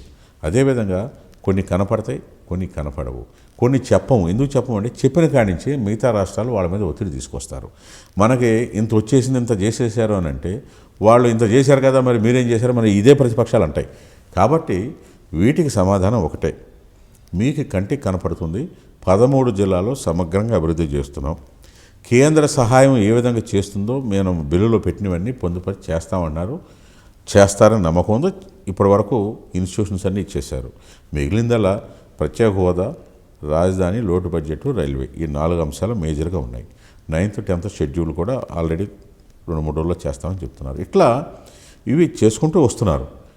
ఎప్పుడైతే రాష్ట్రానికి అన్యాయం జరుగుతుంటే తప్పకుండా కేంద్రం దృష్టి తీసుకెళ్తారు ముఖ్యమంత్రి గారు. అప్పుడు ఏ నిర్ణయం తీసుకోవాలో కూడా ఆయనకు తెలుసు. ఇప్పుడు కూడా మన ప్రయోజనాలంటే ప్రజా ప్రయోజనాల కోసం కాంప్రమైజ్ కాదు, లేదా సొంతంగా ఏమీ లేదు. మనకి లేనప్పుడు ఏముంటుంది? రాష్ట్రం కోసం. ఎవరి కోసం? రాష్ట్రాన్ని నిధులు రాబట్టడానికి ఎప్పుడు కూడా మన ఇష్యూని చెప్పి వాళ్ళు చేయనంటే మీరు అనేది ఒత్తిడి. ఆ పదం ఏంటి? వీళ్ళు ఊత పదం అది. అంటే ఘర్షణ తీసుకురావాలా, రోజు కొట్లాడ. మీరు జాతీయ రాజకీయాలను చాలా దగ్గరగా చూసారు. అవును. అంటే వాజ్పేయి గారు ఉన్నప్పుడు కూడా మీరు అక్కడ ఉన్నారు. నిందాక చెప్తున్నారు బాగా ఎక్కువ సహాయం తీసుకొచ్చారని. అప్పుడు మీరు కూడా ఎంపీగా ఉన్నారు. అంటే అప్పుడు పర్సెప్షన్కి తెలుగుదేశం పట్ల వాళ్ళు చూపించినటువంటి గౌరవం కానివ్వండి, ఆదరణ కానివ్వండి, మోడీ గారు ఆ విధంగా చేయటం లేదు. ఏం లేదండి. ఇప్పుడు ఇదంతా వీళ్ళు చేసే గ్లోబల్ ప్రచారం. కానీ ఇప్పుడు ఉదాహరణకి మొన్న చెబుతున్నాడు జగన్, అసెంబ్లీకి ఇనాగ్రేషన్గా ఈయన అడిగాడు, ఆయన రానని. ఎప్పుడు చెప్పాడు? ఆయన అడిగింది ఎప్పుడు, ఆయన రాంది ఎప్పుడు? ఊరికే అంటే మోడీ గారు పిలిస్తే రాలేదనేటువంటిది అని ప్రచారం చేస్తున్నారు. ఇవన్నీ పిలవలేదా మీరు? లేదు కదా, రాజధాని పిలిచాము, పర్మనెంట్ అసెంబ్లీ పిలుద్దామని అనుకున్నాం. ఏది రేపు మళ్ళీ ప్లాన్గా కడుతున్నారు కదా దానికి.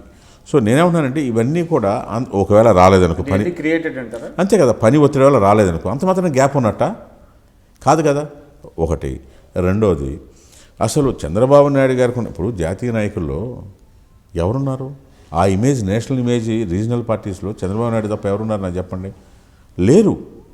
మనం యాక్సెప్ట్ చేసినా చేయకపోయినా, వీళ్ళు దుష్ప్రచారం చేసినా, ఈజ్ ఏ నేషనల్ లీడర్. కాబట్టి ఆయన టాల్ పర్సనాలిటీకి నరేంద్ర మోడీ గారిని జాగ్రత్తగా ఎప్పుడు ఎట్లా ఏం అడగాలో అది అడుగుతారో అది సాధిస్తారు. అయితే లాజికల్ కంక్లూజన్ తీసుకుంటారు ఏదైనా కూడా. సో ఆ విధంగా ఇన్స్ట్రక్షన్స్ ఇస్తున్నారు, అడిగినప్పుడు చెప్తూనే ఉన్నారు. అదేవిధంగా కేంద్ర సహాయం ఇప్పుడు ఎఫ్ఆర్బిఎం యాక్ట్ అంటాం కదా, దాన్ని రిలాక్స్ చేయమన్నారు, 3.5 చేయమన్నారు, తీసుకోవడానికి చేస్తామన్నారు.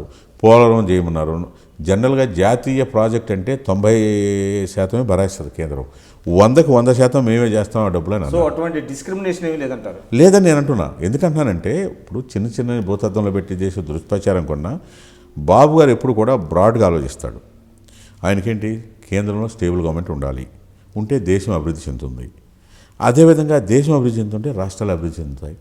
బ్రాడ్గా ఆయనకి ఎప్పుడు కూడా చిన్న చిన్న ఆలోచన, లేకపోతే ఇవాళ ఈ పదవి ఉంది, లేకపోతే ఈయనకి ఈ పదవి ఇవ్వలేదు, అట్లా ఆలోచించారు. నాది నేను పర్సనల్గా మాట్లాడినప్పుడు కూడా లేదు రామ్మోహన్, కేంద్రంలో వెరీ గుడ్ ఆపర్చునిటీ మోడీ గారికి వచ్చింది.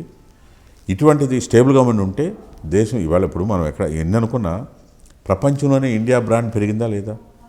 విదేశాల్లో మంచి గౌరవాన్ని పొందుతున్నాం కదా. దీన్ని ఇంకొంచెం తీసుకెళ్ళటానికి అవకాశం ఉంటుంది. రెండోది, ఇన్వెస్ట్మెంట్స్ కూడా వస్తున్నాయి.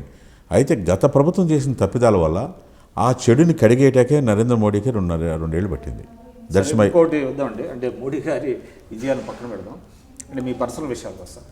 అంటే మీకు తెలుగుదేశంలో రాజ్యసభ సభ్యత్వం అయిపోయిన తర్వాత మళ్ళీ రెండోసారి మీకు ఇవ్వలేదు. అయితే కొన్ని జాతీయ పార్టీలు మీకు ఆఫర్ చేసినవి మీకు ఇవ్వడానికి వాళ్ళు సిద్ధంగా ఉన్నారనేటువంటిది వినపడింది. ఎంతవరకు నిజం?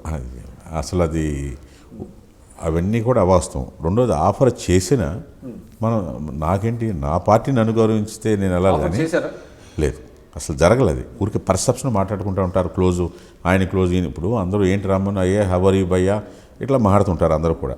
నేనేంటి, అదే నేను మీకు చెప్పేది, పవర్ ఉన్నా లేకపోయినా, అధికారం ఉన్నా లేకపోయినా, నాకు పదవి ఉన్నా లేకపోయినా నేను ఒకే రకంగా ప్రవర్తిస్తాను. కాబట్టి పర్సనల్గా అందరూ స్నేహంగా ఉంటారు, రైట్? ఎక్సెప్ట్ కాంగ్రెస్ నాయకులు. మిగతా నాయకులు అందరూ మమతా కావచ్చు, లేకపోతే బిజు కావచ్చు, లేకపోతే అందరూ కూడా. సో అదేవిధంగా అరుణ్ జైట్లీ కానీ, లేకపోతే రూడీ కానీ, వీళ్ళందరం కూడా 2000 ఏప్రిల్ 6న రాజ్యసభ సభ్యుడిగా నేను ప్రమాణ స్వీకారం చేశాను. వాళ్ళు కూడా అదే రోజు చేశారు. అరుణ్ జైట్లీ కానీ, రూడీ కానీ, రవిశంకర్ ప్రసాద్ కానీ. అప్పట్లో ఏంటంటే యంగ్ పార్లమెంటేరియన్ ఫోరం అని ఒకటి పెట్టాం. అందులో మేమంతా మెంబర్స్మే. ఆ విధంగా అసోసియేట్ అయి ఉన్నాం కాబట్టి అది కంటిన్యూ అవుతూ ఉంటుంది. సో దాన్ని బట్టి రకరకాలుగా అనుకుంటారు. ఇప్పుడు నేను ఎప్పుడు కూడా రాజ్యసభ ఇవాళ రెన్యూ కావచ్చు, ఆయనకున్న పరిస్థితుల ప్రభావంలో ఇవ్వలేకపోవచ్చు, ఆయన కూడా ఒత్తిడి ఉంటుంది, మనం దాన్ని తప్పుగా భావించకూడదు.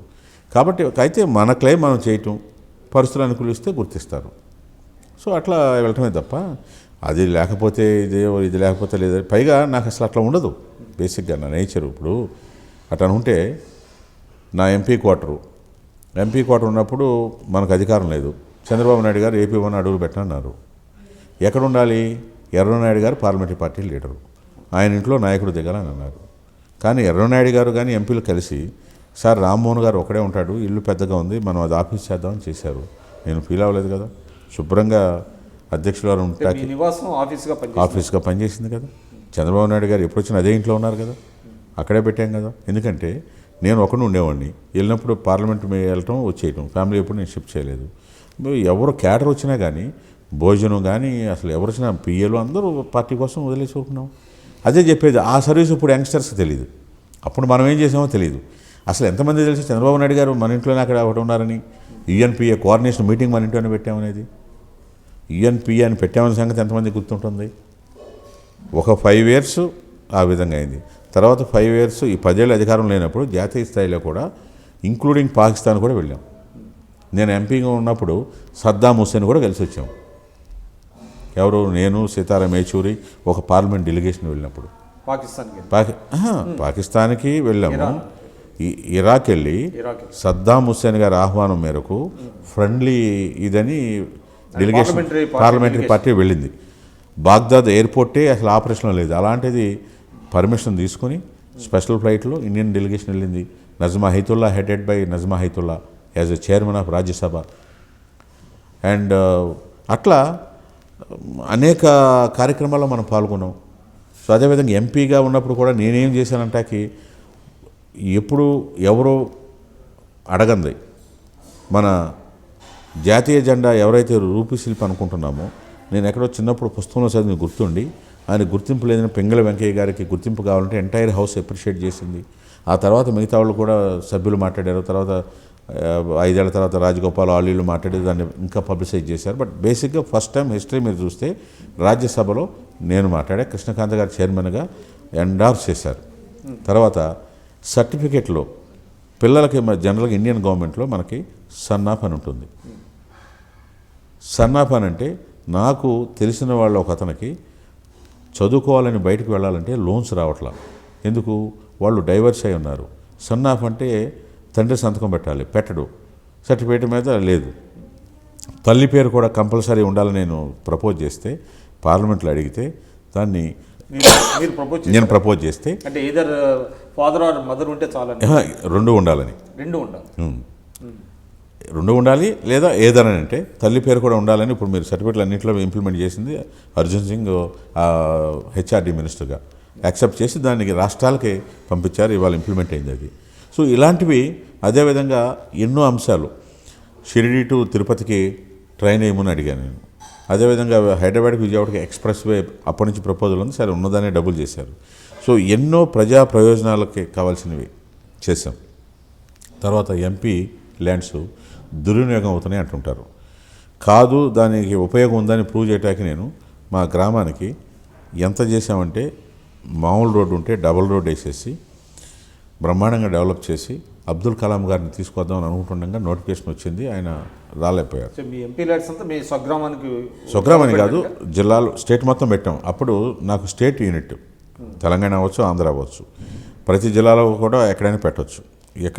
ఎక్కడ కావాలంటే అక్కడ పార్టీ డైరెక్షన్ ప్రకారం పెట్టేవాళ్ళం.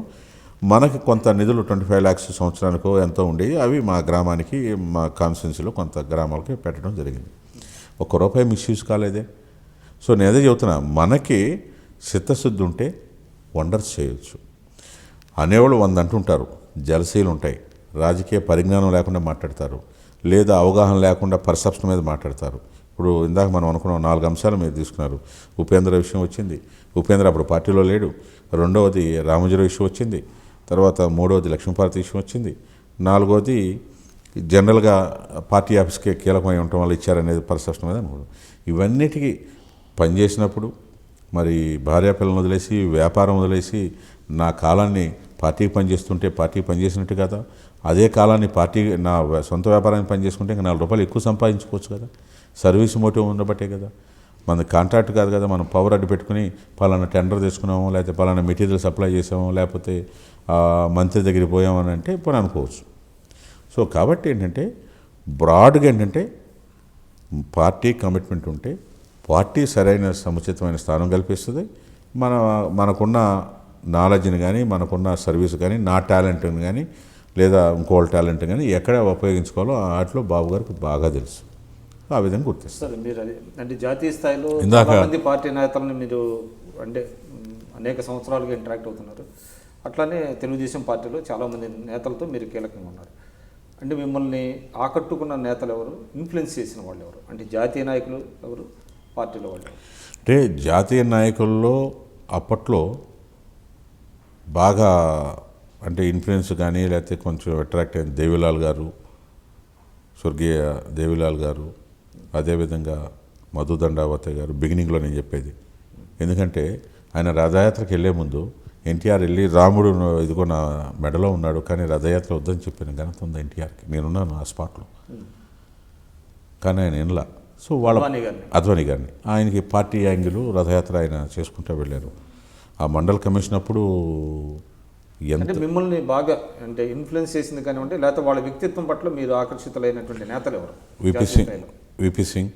అంతకన్నా ముందు బేసిక్గా నాకు స్టార్ట్ అయింది పుచ్చలపల్లి సుందరయ్య గారు, మా స్థానికంగా అక్కడ అప్పట్లో ఏది నియోజకవర్గంలో. తర్వాత ఏదైతే జాతీయ స్థాయిలో ఉందో జాతీయ స్థాయిలో నాకు విపి సింగ్ గారు, దేవిలాల్ గారు, అంతకన్నా ముందు చెమన్భాయ్ పటేల్ అని ఉండేవాడు. గుజరాత్ కొంచెం ఏంటంటే సోషలిస్ట్ నాయకులు, కమ్యూనిజం తర్వాత సోషలిస్ట్ నాయకుల యొక్క భావాలు నాకు కొద్దిగా ఉంది. సో అందువల్ల అయ్యో క్యాంపెయిన్కి వెళ్ళాను నేను చెమన్భాయ్ పటేల్ ఎలక్షన్ క్యాంపెయిన్కి వెళ్ళాను. ఎన్టీఆర్ గారు కూడా వచ్చాడు. అంతేకాదు నాగా నేషనల్ డెమోక్రటిక్ పార్టీకి సపోర్ట్ చేయడానికి వెళ్ళాము. 40 రోజులు నా నాగాలాండ్లో. అస్సాము పార్టీ పెట్టడానికి దోహదపడ్డాం. ప్రఫుల్ కుమార్ మహంతా గనిపేట తీసుకొచ్చాను.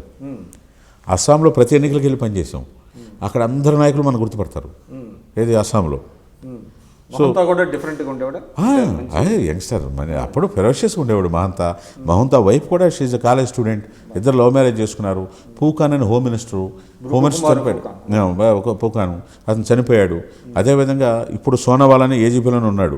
వాళ్ళు బృందావన్ కోసం ఆయన కొట్టుకుంటుంటే సరే బీజేపీకి వెళతారంటే మిమ్మల్ని అట్రాక్ట్ చేసింది విలక్షణమైనటువంటి నాయకులు వీరు అని అంటే ఎవరికి కాదు.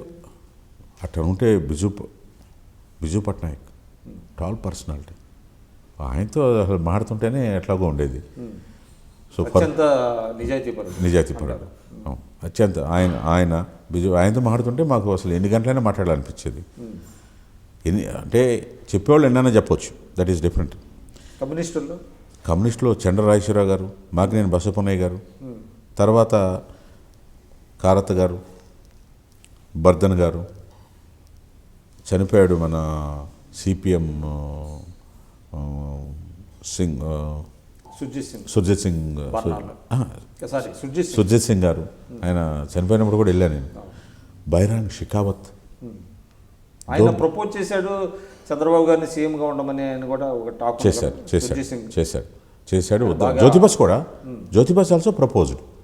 వద్దన్నారు కదా సీఎంగా, ఆయన పిఎంగా నాకు వద్దు తక్కువ వయసులో అని ఆయన చెప్పడం జరిగింది. ఇక తెలుగుదేశం పార్టీలు మిమ్మల్ని బాగా ప్రభావితం చేసిన వాళ్ళు కానివ్వండి, ఫ్రెండ్లీగా ఉన్న వాళ్ళు కానివ్వండి, వాళ్ళు నాయకులు ఎవరు? ఎందుకంటే మీరు 35 సంవత్సరాలుగా మీ జర్నీ సాగుతారు. యనమల రామకృష్ణ ఉన్నాడు, బాబు గారికి మనకు ఇష్యూ వచ్చి ఇది ఎట్లా ఉంది సార్ అంటే డెఫినెట్గా కరెక్ట్గా గైడ్ చేస్తాడు. ఆయన ఇష్యూ చెప్తే ప్రభావితం చేస్తుంది. అంటే తర్వాత యనమల రామకృష్ణుడు బిగినింగ్లో, కేవీ సత్యనారాయణ పార్టీ అంటే పెట్టిన కొత్తలో ఆయన ఉన్నాడు. ఆయన చేశాడు. అది చెప్పాక సోషలిస్టులు తొలపాటి కుటుంబరావు, ఇలా ఈయన మన మెంటే పద్మనాభం, ప్రొఫెసర్ లక్ష్మణ, వీళ్ళందరూ కూడా సోషలిస్ట్ భావాలు. అంటే జార్జ్ ఫెర్నాండెస్ దగ్గర నుంచి ఏవికే చైతన్య వీళ్ళంతా ఉండేవాళ్ళు. అందుకే మీకు చెప్పేది వీళ్ళంతా కాంగ్రెస్ వ్యతిరేకంగానే మళ్ళీ ఇది చేసిన వాళ్ళు. సో స్పెసిఫిక్గా ప్రభావితం అనేది అనేకన్నా కూడా ఒక్కొక్క లైన్. ఇప్పుడు ఫరూక్ అబ్దుల్లా ఉన్నాడు, ఇప్పటికే టచ్లో ఉంటాడు. ఫరూక్ అబ్దుల్లా గారు నాకు ఏదైనా ఇష్యూ వచ్చినా కూడా ఫోన్ చేస్తాడు. అదేవిధంగా పాస్వాన్, రామ్విలాస్ పాస్వాన్, ఇంకెన్నాళ్ళు ఉంటావు బాబు నువ్వు ఈ వన్ మ్యాన్ ఆర్మీ లాగా ఎన్డీఏలో చేరమని మా అబ్బాయి రిసెప్షన్కి వస్తే నేను చెప్తే నెక్స్ట్ డే చేరాడు, ఇవాళ యూనియన్ మినిస్టర్గా ఉన్నాడు. సో మేమంతా మోటార్ సైకిల్ మీద తిరిగాము. ఎన్డీఏ పెట్టినప్పుడు అప్పుడు విపి సింగ్ టైంలో ర్యాలీస్ చేశాం కదా, నేషనల్ ఫ్రంట్ అప్పుడు మోటార్ సైకిల్ మీద తిరిగిన వాళ్ళం అందరం. టిఆర్ బాలు తమిళనాడులో. సో ఇట్లా కర్ణాటకలో హెగ్డే, రామకృష్ణ హెగ్డే ఉండేవాడు అప్పట్లో, ఎస్ఆర్ బొమ్మాయి, రామకృష్ణ హెగ్డే. సో వీళ్ళందరూ కూడా ఇప్పుడు ఆ రోజు ఎన్టీఆర్ ధర్నా చేసినప్పుడు ట్యాంక్ బండ్ మీద వీళ్ళందరం తీసుకొచ్చాం సంఘీభావం తెలియజెప్పడానికి అప్పుడు. అదేవిధంగా భాస్కర్ క్రైసిస్లో అప్పుడు ఇంకొకటి బాగా అంటే ఆయన పార్లమెంటరీ పార్టీ లీడర్గా ఉండేవాడు. నాకు ఆయనకి బాగా అంటే ఆలోచనలు ఒకే విధంగా ఉండే, పార్టీని ఎక్కడ ఏగవాళ్ళనిచ్చే పరిస్థితి ఉండేది కాదు. బాబు గారు లైను, పార్టీ లైను ఆ విధంగా ఢిల్లీలో తీసుకెళ్ళడం జరిగింది. సరే గిట్టేవాళ్ళు రకరకాలు చెప్తారు, అది వేరే. దాని గురించి ప్రజల న్యాయ నిర్ణేతలు ఒక్కొక్కరు ఒక్కొక్క ప్రొఫైల్, మన పని మనం చేసుకుపోతూ ఉంటాం. అందరినీ సాటిస్ఫై చేయలేము. కొంతమంది ఇండివిజువల్ బెనిఫిట్స్ అడుగుతారు, అసాధ్యమైనవి అడుగుతారు, చేయలేము. సో నేను పార్లమెంట్ సభ్యుడిగా ఉన్నప్పుడు మన ఇల్లు పార్టీకి పెట్టాము. ఎవరు వచ్చినా, కార్యకర్తలు ఎవరు వచ్చినా కూడా అక్కడే దిగిన భోజనాలు ఇవన్నీ కూడా శుభ్రంగా. అంటే మరి మన ఆలోచనలు ప్రజల్లో తీసుకెళ్లేది మీడియానే కదా. కన్విన్స్ చేయాలి. వాళ్ళు పర్సెప్షన్ మీద ఆలోచిస్తుంటారు. ఇప్పుడు మీరే అడిగారు, నేను కన్విన్స్ చేయాలి, కోపగించుకోకూడదు. కాదు ఈ కారణాల చేత మీకు పర్సెప్షన్ మీద ప్రజలు అనుకోవచ్చు. ఇప్పుడు ఉపేంద్ర అని అనుకున్నారు. ఎందుకు అనుకున్నారు? ఆయన జనరల్ సెక్రటరీ, నేను కలిసి పనిచేస్తున్నాను కాబట్టి ఆయన అనుకుని ఉండొచ్చు, తప్పలేదు. ప్రథమ జనరల్ సెక్రటరీ, అప్పుడు జనరల్ సెక్రటరీ ఒకడే ఉండేవాడు. నేను ఎన్టీఆర్కి సన్నిహితంగా ఉన్నాను కాబట్టి ఏం జరుగుతుందో ఏంటో ప్రతిరోజు నేను బ్రీఫింగ్ ఇవ్వాలి కాబట్టి సన్నిహితంగా ఉంటేనే కదా నాకు తెలిసేది. అసోసియేషన్ ఉంటేనే కదా, రౌండ్ ది క్లాక్ అక్కడ ఉండాలి. నేను ఉంటేనే నేను ఆయన చెప్పగలగాలి. సో అట్లాగే తర్వాత రాజ్యసభ మొదటి నుంచి కూడా మీడియా ఓనర్స్ కానీ లేకపోతే మీడియాలో ఫ్రెండ్స్ కానీ అందరూ ఉండేవాళ్ళు. రామోజీరావుతో కూడా సంబంధాలు బాగుండేవి కాబట్టి అట్లా అనుకుని ఉండొచ్చు. ఎందుకంటే కొన్ని క్రిటికల్ సిచ్యువేషన్లో కూడా వారిని సహకారం కోరటం, పార్టీ దీని మీద పర్సెప్షన్. ఇప్పుడు వాళ్ళు ప్రజల్లో ఇట్లా ఉందని వాళ్ళు రాస్తుండొచ్చు, ఇట్లా లేదని చెప్తేనే కదా మీడియాని పార్టీ లైన్కి తీసుకొచ్చే అనుసంధానం చేయటం. అంటే వాస్తవాలు చెప్పి ఇట్లా లేదు, ఇట్లా ఉంది, దయచేసి అని చెప్పటం. సో దానివల్ల ఎందుకంటే నేను ఇప్పటికీ జీవితంలో మర్చిపోలేను, ఈనాడు సర్వే వేసేవాళ్ళు ఇదివరకు, ఇది ఎలక్షన్కి ఒక నెల ముందో ఏదో, దానివల్ల 0.5 అన్న డిఫరెన్స్ వచ్చేది. అది నాకు పెద్దపల్లి ఎలక్షన్ అప్పుడు మన చక్రపాణి వాళ్ళ బాబాయ్ గారు గొట్టే భూపతి అని ఉన్నారు. గొట్టే భూపతి వాళ్ళ సర్వేలో బోర్డర్లో ఉందని వచ్చింది, కానీ రిజల్ట్స్ హైయెస్ట్ వచ్చినాయి. అది ఇందులో బోర్డర్లో ఉందని రాకపోతే నాకు ఎక్కువ వచ్చేది మెజార్టీ అని అన్నాడు భూపతి గారు. అప్పుడు నేను మీడియా ప్రభావం అట్లా ఉండేది. నేను ఎమ్మడిపెట్టి తీసుకెళ్ళి ఆయన్ని, భూపతిని. ఎందుకు సార్ మన దాంట్లో ఎట్లా వచ్చింది, మన వాళ్ళు శాంపిల్స్ వాళ్ళు చేసి ఉండొచ్చు, కానీ ఈయన సింపుల్ మ్యాన్, ఇదిగో ఎంత సింప్లిసిటీగా ఉంటారు, దళితుడు, ఆ విధంగా చేశారు. తర్వాత ఇందాక మీరు ఇంకో ప్రశ్న కూడా వేశారు బిగినింగ్లో, ఏమని డబ్బులు ఉన్నవాళ్ళకే ఇస్తున్నారు, ఇప్పుడు పార్టీ డైల్యూట్ అయిపోతుందని. అట్లా అనుకుంటే అసలు ఏమీ ₹1 ఖర్చు పెట్టకుండా ఎమ్మెల్యేలు సీట్ ఇచ్చి వాళ్ళకి అయ్యే ఖర్చులు కూడా పార్టీ భరించిన వాళ్ళు చాలామంది ఉన్నారు. అట్లాగే డొక్కా మాణిక్ వరప్రసాద్ గారు తీసుకుని ఈవేళ ఎమ్మెల్సీ కూడా ఇవ్వడం జరిగింది. అట్లాగే జూపిడి ప్రభాకర్ గారు, కారం శివాజీ గారు, అట్లాగే మృణాల్ని 10 సంవత్సరాలు అసలు పార్టీలో, అంటే ఆమె పాపం ప్రొఫెషనల్గా అల్పనాలు చేసుకున్నారు, పిలిచి చీపురుపల్లి సీట్ ఇచ్చి మంత్రి ఇచ్చారు. పీతల సుజాత గారు అట్లా. ఇప్పుడు అట్లాగే ఎస్సీ, బీసీ, మైనార్టీ అందరినీ కూడా ఇచ్చిన వాళ్ళు. ఇప్పుడు మా పార్టీ ఆఫీస్లో పనిచేశాడు అని అంటారు, ఆయన ఆఫీసులో చేసిన వాళ్ళకి ఎమ్మెల్సీ ఇచ్చారని షరీఫ్. ఇప్పుడు పార్టీ ఆఫీస్లో పనిచేసిన పెళ్ళం పిల్లలు వచ్చి జనంలో తిరిగినా ఎక్కడ తిరిగినా పార్టీ పనిచేసినట్టేగా. ఆఫీస్ అయితే చిన్న చూపు చూడాల్సిన పని లేదు, జనంలో ఉండేవాళ్ళని చిన్న చూపు చూడాల్సిన పని లేదు. అవకాశం లేదు కాబట్టి అక్కడ ఇప్పుడు నేను కంటెస్ట్ చేయాలంటే ఆల్రెడీ ఎగ్జిస్టింగ్ శాసనసభ్యుడు ఉన్నాడు, పార్లమెంట్ సభ్యుడు ఉన్నాడు, నేనేం చేయాలి? మరి పార్టీకి సేవ చేశాను కాబట్టి నాకు ఈ విధంగా గుర్తింపు అనేది తెలుగుదేశంలో ఉంటుంది. మిగతా పార్టీలతో పోలిస్తే తెలుగుదేశం డెఫినెట్గా ఉంటుంది. నేనైతే ₹1 ఖర్చు పెట్టలేదు కదా, నా శ్రమే నా ఖర్చు. నాకు ఇవాళ ఈ స్థాయికి వచ్చిందంటే పార్టీ గుర్తింపే. ఏంటంటే మీ నేపథ్యం ఇందాక చెప్పారు, కృష్ణా జిల్లా, మీ కుటుంబం వివరాలు చిన్న మేము అంతా పెదవాడుపల్లి అనే స్వగ్రామం గన్నవరానికి 3 కిలోమీటర్లు ఉంది. రైతు కుటుంబం నుంచి వచ్చాము. మా ఫాదర్ వ్యవసాయం చేసేవాడు, మా మదర్ చదువులేదు. మేము 3 పిల్లలు. మా సిస్టర్ పెద్ద ఆవిడ అక్కడే ఉంటారు, మా మేనమావం చేసుకుని. దగ్గరలో రంగనగూడెం అనే విలేజ్లో. మా బ్రదర్ అక్కడే ఉంటాడు గన్నవరంలో. ఆయన కూడా చదువులేదు. ఆ ఉన్న వ్యవసాయమును ఇది చేసుకుంటూ అక్కడే ఉంటున్నారు. సో నేను ఒకనే చదువుకున్నాను కాబట్టి నేను చదువు నిమిత్తం గుంటూరు వచ్చాను. ఆ గుంటూరు వచ్చినప్పుడు ఏదైతే కొత్త రఘురామయ్య గారు, చేబ్రోలు హనుమయ్య అప్పట్లో కాంగ్రెస్ సంజయ్ గాంధీని తీసుకొచ్చి చేశారో ఆ ఊరేగింపు చూసిన తర్వాత నేను కొంచెం నాలో రాజకీయాలు ఎట్లా ఉంటాయి, అసలు ఎందుకు మనం నీతివంతమైన రాజకీయాల్లో ఎందుకు చేయకూడదు, ఏమిటి ఇట్లా అనుకుంటున్నారు అనేది ఉంది. అప్పుడు కాలేజీలో కంటెస్ట్ చేయడం, స్కూల్లో కూడా నేను సిఎల్పి లీడర్ అనుకునేవాడు. రాజకీయ చైతన్యంతో వచ్చాం. ఆ విధంగా వచ్చాం. కుటుంబం రాజకీయం నుంచి రాలా. నా కెరీర్ బిగినైందే తెలుగుదేశంతో, ఎన్టీ రామారావు గారితో. అదేవిధంగా తెలుగుదేశం పార్టీ సిద్ధాంతాలు వాటిని ఎక్కడైనా డీవియేట్ అవుతున్నా ముక్సూటిగా చెబుతాను కాబట్టి కొంతమందికి ఇష్టం ఉండదు. ఆ విధంగా నా మీద కూడా కొంత బ్లేమ్ ఉంటుంది. ఎందుకంటే ముక్సూటిగా మాట్లాడతా, ఉన్నట్టు స్ట్రైట్గా అడుగుతా. ఇంక అందులో మొహమాట ఉండదు. ఇంక దాని ముందు ఒకటి వెనకాల ఒకటి. నాకు ఇష్టం. 2 పిల్లలు, ఒక అబ్బాయి అమ్మాయి. వాళ్ళు కూడా మ్యారేజ్ అని, వాళ్ళు కూడా రాజకీయాలకు సంబంధం లేదు, గవర్నమెంట్ సంబంధం లేని వ్యాపారాలు ఏదైతే నేను పెట్టున్నాయో వాటినే చేసుకుంటా వాళ్ళు బతుకుతా ఉన్నారు. లేదు లేదు, వాళ్ళకి ఇంట్రెస్ట్ లేదు ఇప్పుడు. ఎందుకంటే రాజకీయాలు అనేది స్వతహాగా ఇప్పుడున్న సినారియోలో ఫిట్ ఇన్ అవ్వాలంటే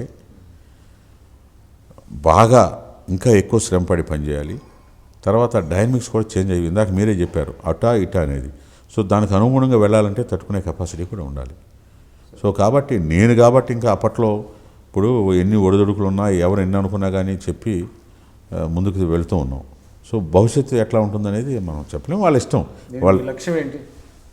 నా లక్ష్యం వల్ల ఒకటే, ఏ ఉద్దేశంతో అయితే ఎన్టీ రామారావు పార్టీ పెట్టాడు, ఏ ఆశయంతో అయితే మనం పార్టీ స్థాపించి అట్టడుగునున్న జనానికి, పేదలకు ఆదుకోవాలని పార్టీ అనుకుందో, అదేవిధంగా చంద్రబాబు నాయుడు గారు ఏ విధంగా పార్టీని బలోపేతం చేసి క్యాడర్ని కూడా ఆదుకుని సామాజిక న్యాయాన్ని దృష్టిలో పెట్టుకుని పదవులు కానీ పంపిణీ చేసి తెలుగుదేశం వల్ల లబ్ధి పొందాము ఈ ప్రభుత్వం వల్ల అని సామాన్య మానవుడు చెప్పుకున్న రోజున నిజమైన సార్థకం నేనైతే అనుకుంటున్నాను. అంటే లబ్ధి అంటే ఇది ఆయన తినటానికి తిండి, కట్టుకుంటానికి బట్ట, నిలువు నీడ అని అన్నారు. దాన్ని కొంచెం ముందుకు తీసుకువెళ్ళి నిరుద్యోగ సమస్య కావచ్చు, రాష్ట్రం సర్వతోముఖ అభివృద్ధి కావాలి అనేది మీ పర్సనల్ లక్ష్యం ఏంటంటే? పర్సనల్ లక్ష్యం ఒకటే. ఇప్పుడు పార్టీని ఏ పని చేస్తే ఆ పని చేసి ఇంకొకసారి రాజ్యసభలో మా తెలుగుదేశం గళం వినిపించాలని నాకు కోరిక ఉంది. అది ఏ విధంగా మన రాష్ట్రం గురించి, రాష్ట్రానికి అది పార్టీ అవకాశం కల్పిస్తుందని నేను అనుకుంటా ఉన్నాను. ఎప్పుడన్నా కావచ్చు. లేదు పార్టీ ఏ పని చెప్పినా, లేదంటే 19 ఎలక్షన్స్లో ఎక్కడన్నా కంటెస్ట్ చేయమన్నా నాకు అభ్యంతరం లేదు. సో బేసిక్గా మనకు ఉన్నదంటే జాతీయ రాజకీయాల మీద నాకున్న నా అవగాహన బట్టి నాకు ఇంట్రెస్ట్ ఎక్కువ కాబట్టి జాతీయ రాజకీయాల మీదే దృష్టి సారించాలనేదే నాకున్నది. సో అది ఏ విధంగా ఉండబోతుంది భవిష్యత్తు అనేది it is up to the party. అంటే పార్టీ మీ సేవలను ఏ విధంగా ఉపయోగించుకుంటారనేది. లేదు అది కాదు ఇది అంటే అదే చేస్తాం. So yours is party line, but that's it. Party వారు ఏం చెప్తే అది చేస్తాం. That's it. ఎందుకంటే ఇప్పుడు నాకు ఇక్కడ ఈ కాన్స్టిట్యున్సీ కావాలి, నాకు ఇక్కడ కంటెస్ట్ చేయాలి, లేకపోతే నాకు ఈ పదవి కావాలి నేను అడగలేను. ఏ మాటకు ఆ మాట. ఆయన నాకు సముచితమైన స్థానం కల్పిస్తూ ఉన్నారు. ఆయనకుండే ప్రెషర్స్, చెప్పేవాళ్ళు, చెప్పుడు మాటలు, ఇందాక మీరు అన్నారు కదా, రకరకాల ప్రెషర్స్ ఉంటాయి. స్వలాభం ఇవన్నీ ఆక్యుపేషనల్ హజార్డ్స్. ఇప్పుడు వాళ్ళకున్న ఇది ఈగోలు ఉండొచ్చు, లేకపోతే నేనే పెత్తనం చేయాలనిపించవచ్చు, ఇట్లా రకరకాలు ఉంటాయి. ఉన్నా వాటిని కూడా అధిగమించగలం. ఎందుకంటే సమయం పాటించి ఇప్పుడు నేను భగవంతుని నమ్ముతా, హార్డ్ వర్క్ నమ్ముతా, మా అధ్యక్షుడిని నమ్ముతా, పార్టీని నమ్ముతా. సో ఆ లైన్లో వెళ్ళిపోతూ ఉంటాం. రకరకాల మనుషులు చెప్తూ ఉంటారు, నాయన నీకు అభిప్రాయం ఉంది అది కాదని చెప్తుంటా. ఇప్పుడు తెలియని యంగర్ జనరేషన్ కూడా అడుగుతుంటారు, సార్ మీరు ఏం చేశారు సార్ అంటాడు. వాడు మొత్తం నేను టేప్ ఆన్ చేసి మొత్తం చెప్పాలి 82 నుంచి. అట్లాగే ఇప్పుడు ఎంతమంది తెలుసు చంద్రబాబు నాయుడు గారు మనం అధికారం లేనప్పుడు మన ఇంట్లోనే అక్కడే మన హౌసే గెస్ట్ హౌస్గా వాడారు అని. ఈఎన్పిఏ గురించి ఎంతమంది గుర్తుంది? సో అట్లాగే ఇవన్నీ తెలుగుదేశం చరిత్ర సమగ్రంగా రావాల్సిన అవసరం ఉందంటారా? ఉంది. ఎస్, డెఫినెట్గా ఉంది. ఎందుకంటే చాలామందికి కొన్ని ఇన్సిడెంట్సే తెలియవు. రాజీవ్ గాంధీ అసాసినేషను ఎంతమందికి తెలుసు? అసలు ఆ రోజు ఏం జరిగింది? హరికృష్ణ గారు, బాబు గారు, నాకు తప్ప అప్పటికి లోకేష్ కూడా చిన్నపిల్లవాడు కదా, అంటే తర్వాత తెలుసుకుని ఉండొచ్చు. కానీ సో ఎంతమంది తెలుస్తుంది? యంగర్ జనరేషన్ తెలియదు కదా, ఇంక్లూడింగ్ మా పిల్లలు కూడా తెలియదు. సో అట్లా ఎన్నో ఇన్సిడెంట్స్ ఉన్నాయి. భాస్కర్ గారి తెలుగుదేశం పార్టీకి సంబంధించి ఒక సమగ్ర చరిత్ర రావాల్సిన అవసరం, నాయకుల గురించి కూడా రావాల్సిన అవసరం కూడా ఉన్నది. ఇప్పుడు పార్టీ ఎంతోమందికి లైఫ్ ఇచ్చింది, ఎంతోమందికి. అసలు గవర్నర్లు అయ్యారా, లేకపోతే మంత్రులు అయ్యారు, కేంద్ర మంత్రులు అయ్యారు, పార్లమెంట్ సభ్యులు అయ్యారు, శాసనసభ్యులు అయ్యారు, శాసన మండలి సభ్యులు అయ్యారు, జిల్లా పరిషత్ చైర్మన్లు అయ్యారు, మండలాధ్యక్షులు అయ్యారు. అనేక పదవులు అనేక మందికి అవకాశం కల్పించింది. ఈ ప్రస్థానంలో రేపు ఏ విధంగా ఉండబోతుంది, ఎవరో స్థానం ఏ విధంగా మనం డైలీ కొన్ని మన నిర్ణయాల వల్లే పార్టీ కూడా నష్టం రావచ్చు, కొన్ని పార్టీ నిర్ణయాల వల్ల నాయకులు నష్టపోవచ్చు, పరిస్థితుల ప్రభావంలో తీసుకోవచ్చు. ఇప్పుడు అలయన్స్ పెట్టుకుంటాం, అక్కడ ఓ నాయకుడు ఉంటాడు, పార్టీ గుర్తు ఇవ్వలేకపోవచ్చు, పార్టీతో డిఫర్ అవ్వచ్చు, ఆయన అన్యాయం జరిగింది అనిపించవచ్చు, బోల్డ్ డబ్బులు ఖర్చు పెట్టి ఉండొచ్చు, ప్రజాదరణ ఉండొచ్చు, అయినా అకామిడేట్ చేయలేకపోవచ్చు. అలాంటి సిచ్యువేషన్స్ చాలా ఉన్నాయి, నాకు తెలుసు అది. సో వాళ్ళు గెలిచిన వాళ్ళు ఇవ్వలేరు ఈ ఉన్నప్పుడు. అటువంటి వాటిని కూడా అధిగమించాల్సిన అవసరం ఉంది. ఉదాహరణకి మొన్న అద్దంకిలో మనం రవి గారిని తీసుకున్నాం వైఎస్ఆర్సీపీ నుంచి. బలరాం గారు అక్కడ బలంగా ఉన్నాడు, ఆయనకి ఎమ్మెల్సీ నేను ఇవ్వడం జరిగింది. ఇద్దరు నాయకులు. మీరు ఇచ్చే సందేశం ఏంటంటే ఎలాంటివి జరిగినా కూడా పార్టీ ఇంట్రెస్ట్తో సంయమనం పాటిస్తే పార్టీ ఎప్పటికైనా గుర్తిస్తుంది. తప్పకుండా అవకాశం వస్తుంది, రాకుండా ఉండదు అనేది నేను అనుకోవటం. అది మీ అనుభవంతో చెప్తున్నమాట. ఇప్పుడు కొంతమందికి ఏమో జాతీయ పార్టీలో ఉండాలనుకునే వాళ్ళు ఉంటారు, జాతీయ పార్టీలో పోయిన వాళ్ళు ఉన్నారు, అక్కడ మనుగడ అక్కడ ఉన్నవాళ్ళు ఉన్నప్పుడు జానారెడ్డిలు అందరూ ఎక్కడి నుంచి వెళ్ళిన వాళ్ళే కదా. తెలుగుదేశం పార్టీ, జీవన్ రెడ్డి వీళ్ళందరూ కూడా, సంగమరెడ్డి సత్యనారాయణ ఇట్లా. ఎందుకంటే తెలంగాణలో కూడా సర్వేకి వెళ్ళినవాడు నాకు తెలుసు, నాకు ఆ రోజుల్లో అవసరమైనప్పుడు. సో కాబట్టి పార్టీని నమ్ముకుంటే పార్టీ ఇవాళ కాకపోతే రేపని గుర్తిస్తుంది. వాళ్ళకున్న రకరకాల మనుషులు జలసీతో లేకపోతే ఇంకోటి చెప్తూ ఉంటారు, వ్యక్తుల మీద చెప్తూ ఉంటారు, లేకపోతే ముందుకు వెళదామని. ఇప్పుడు నిచ్చెన ఒక్కో మెట్టు ఎక్కుదామని ఒకడు ఉంటాడు, నిచ్చెన ఎందుకు నేను ఎస్కలేటర్లో వెళ్తామంటాడు ఒకడు, అసలు రోప్ వేసి వెళ్ళిపోతాను అంటాడు. రోపు ఎప్పుడు పడిపోద్దో తెలియదురా బాబా, వద్దు నిదానంగా. అంటే రకరకాలుగా ఉండొచ్చు. సో ఏ ఎగ్జాంపుల్ చెప్పినా ఒకటి మీ రాజకీయ జీవితమే ఒక ఎగ్జాంపుల్ అనుకోవచ్చా? తప్పకుండా.